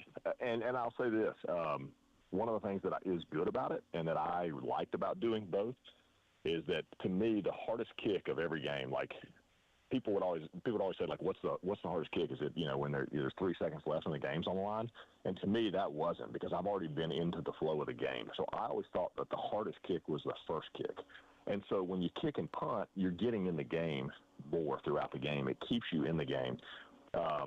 And that's something that I kind of liked. I kind of liked doing that when I was at Carolina, where you go out there, say the offense stalls out on the first drive, you go in there and you hit a punt.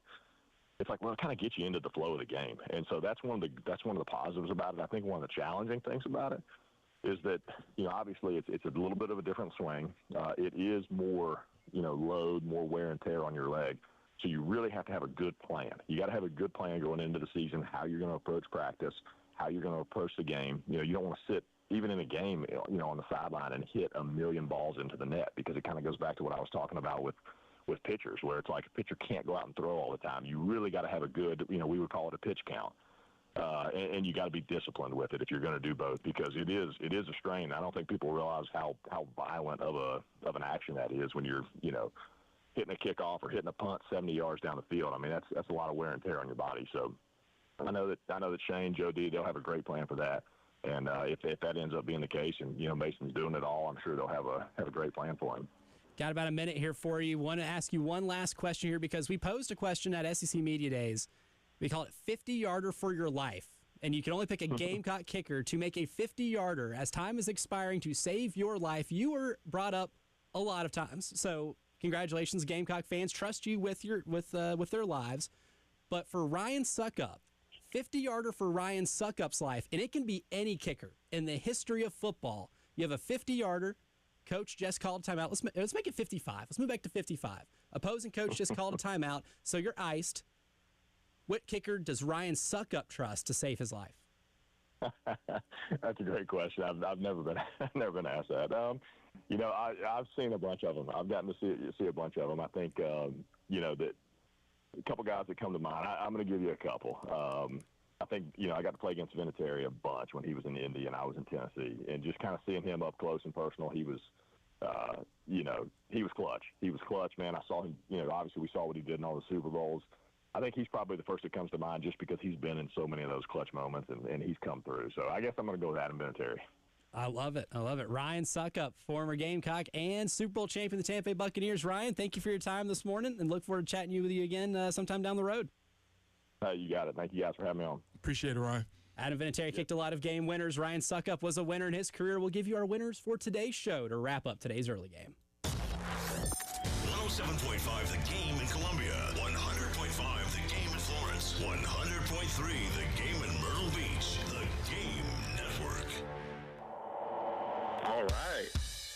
When USC women's basketball coach Don Staley talks. I mean, our fans, they create an experience that if you don't come here, you're going to feel like you're missing out. You hear it here. But we're enjoying the time that the light is shown on the University of South Carolina women's basketball team.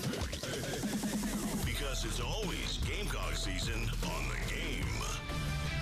This is Boomer Esiason with Sportsman Ed. Bubba Wallace's winless streak had hit 100 races. Now it's back at 0. On Sunday, Wallace held on to capture the Brickyard 400 in double overtime at the Indianapolis Motor Speedway. He also punched his ticket for the upcoming NASCAR Cup Series playoffs. Bubba drives for the 2311 team owned by Michael Jordan and Denny Hamlin. I'm Boomer Esiason.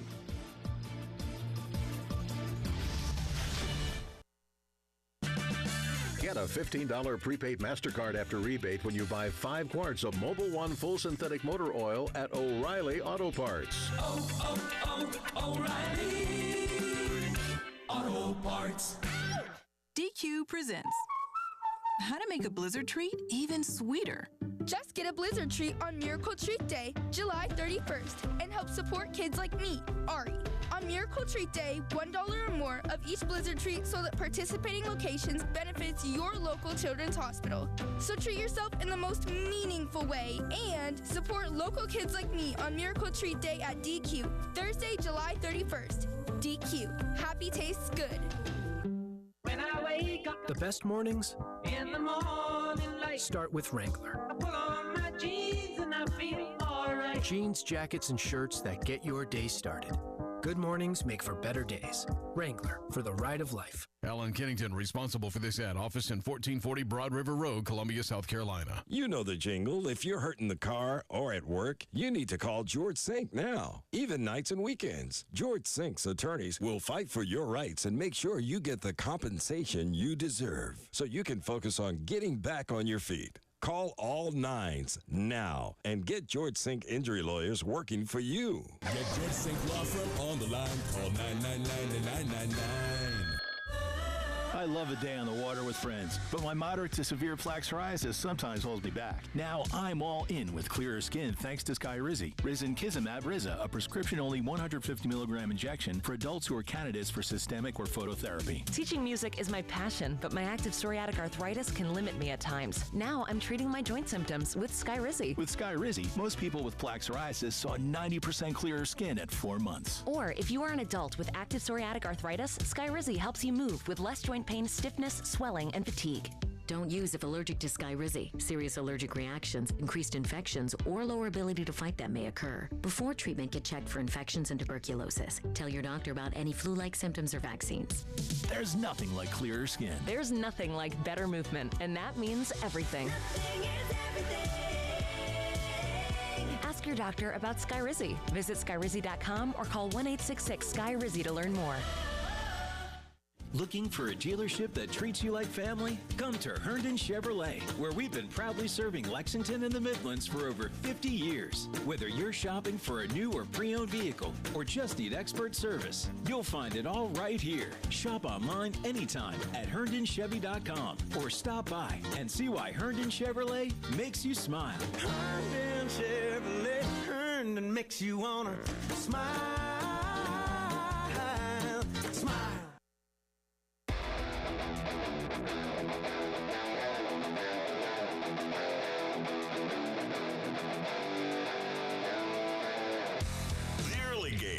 Former Gamecock Preston Thorne, Elijah Campbell, and Jen Jensen on the Game Network and streaming on the 107.5 The Game app.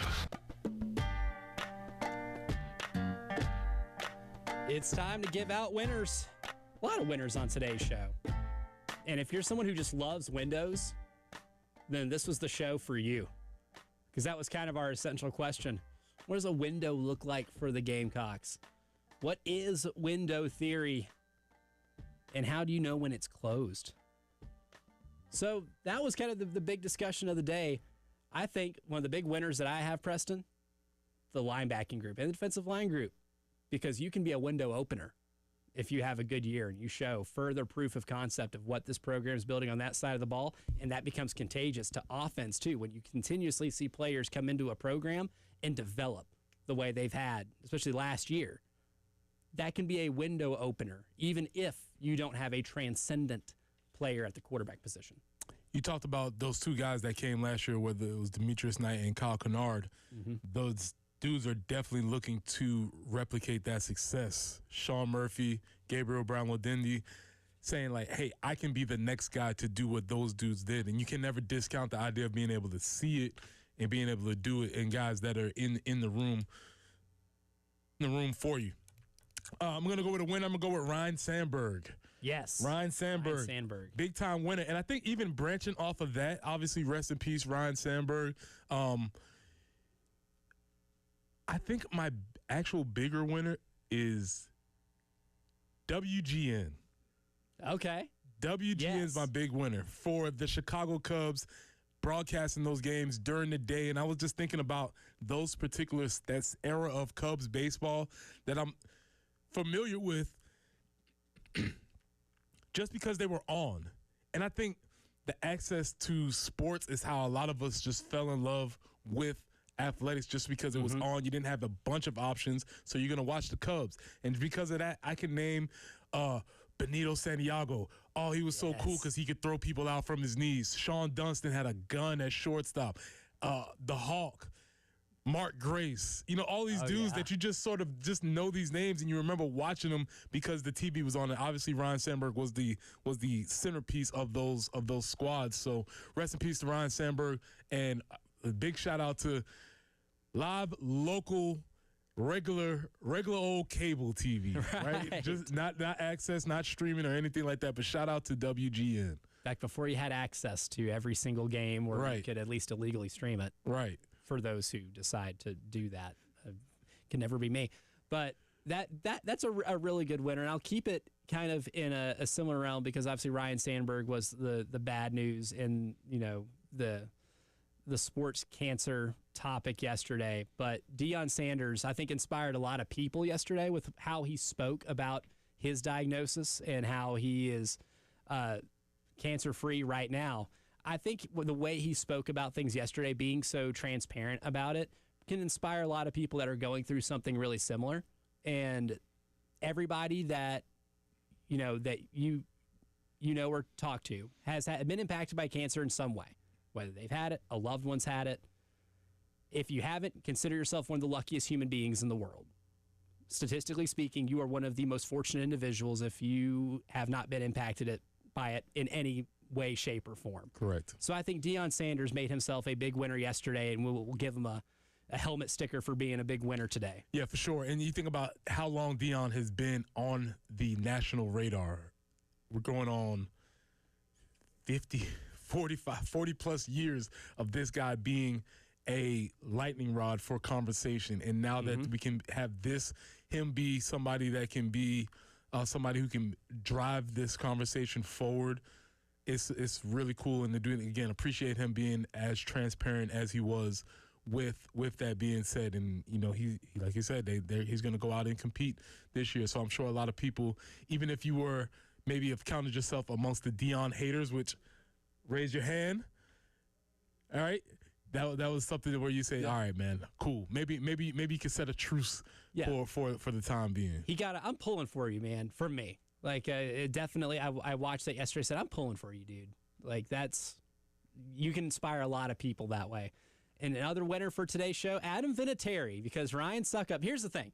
I can give you my 50-yarder for your life kicker, and it's just somebody who's watched football their entire lives as a sicko of the sport. But when Ryan Suckup, Super Bowl winning kicker, guy who had an awesome career here at South Carolina, when he watched somebody play and played against them and says, that's the guy I trust in my life, I believe it. There's nothing better when a dude points to the dude. Yes, exactly. It validates that a little more. If Adam Vinatieri was your 50-yarder for your life, Ryan Suckup gave you all the validation you could have possibly had. And some points were made. Fantastic stuff today. Coming up next from Firehouse Subs, the Orangeburg location, 133 Magnolia Village Parkway, it's the Extra Point with Tyler Head. Don't miss it.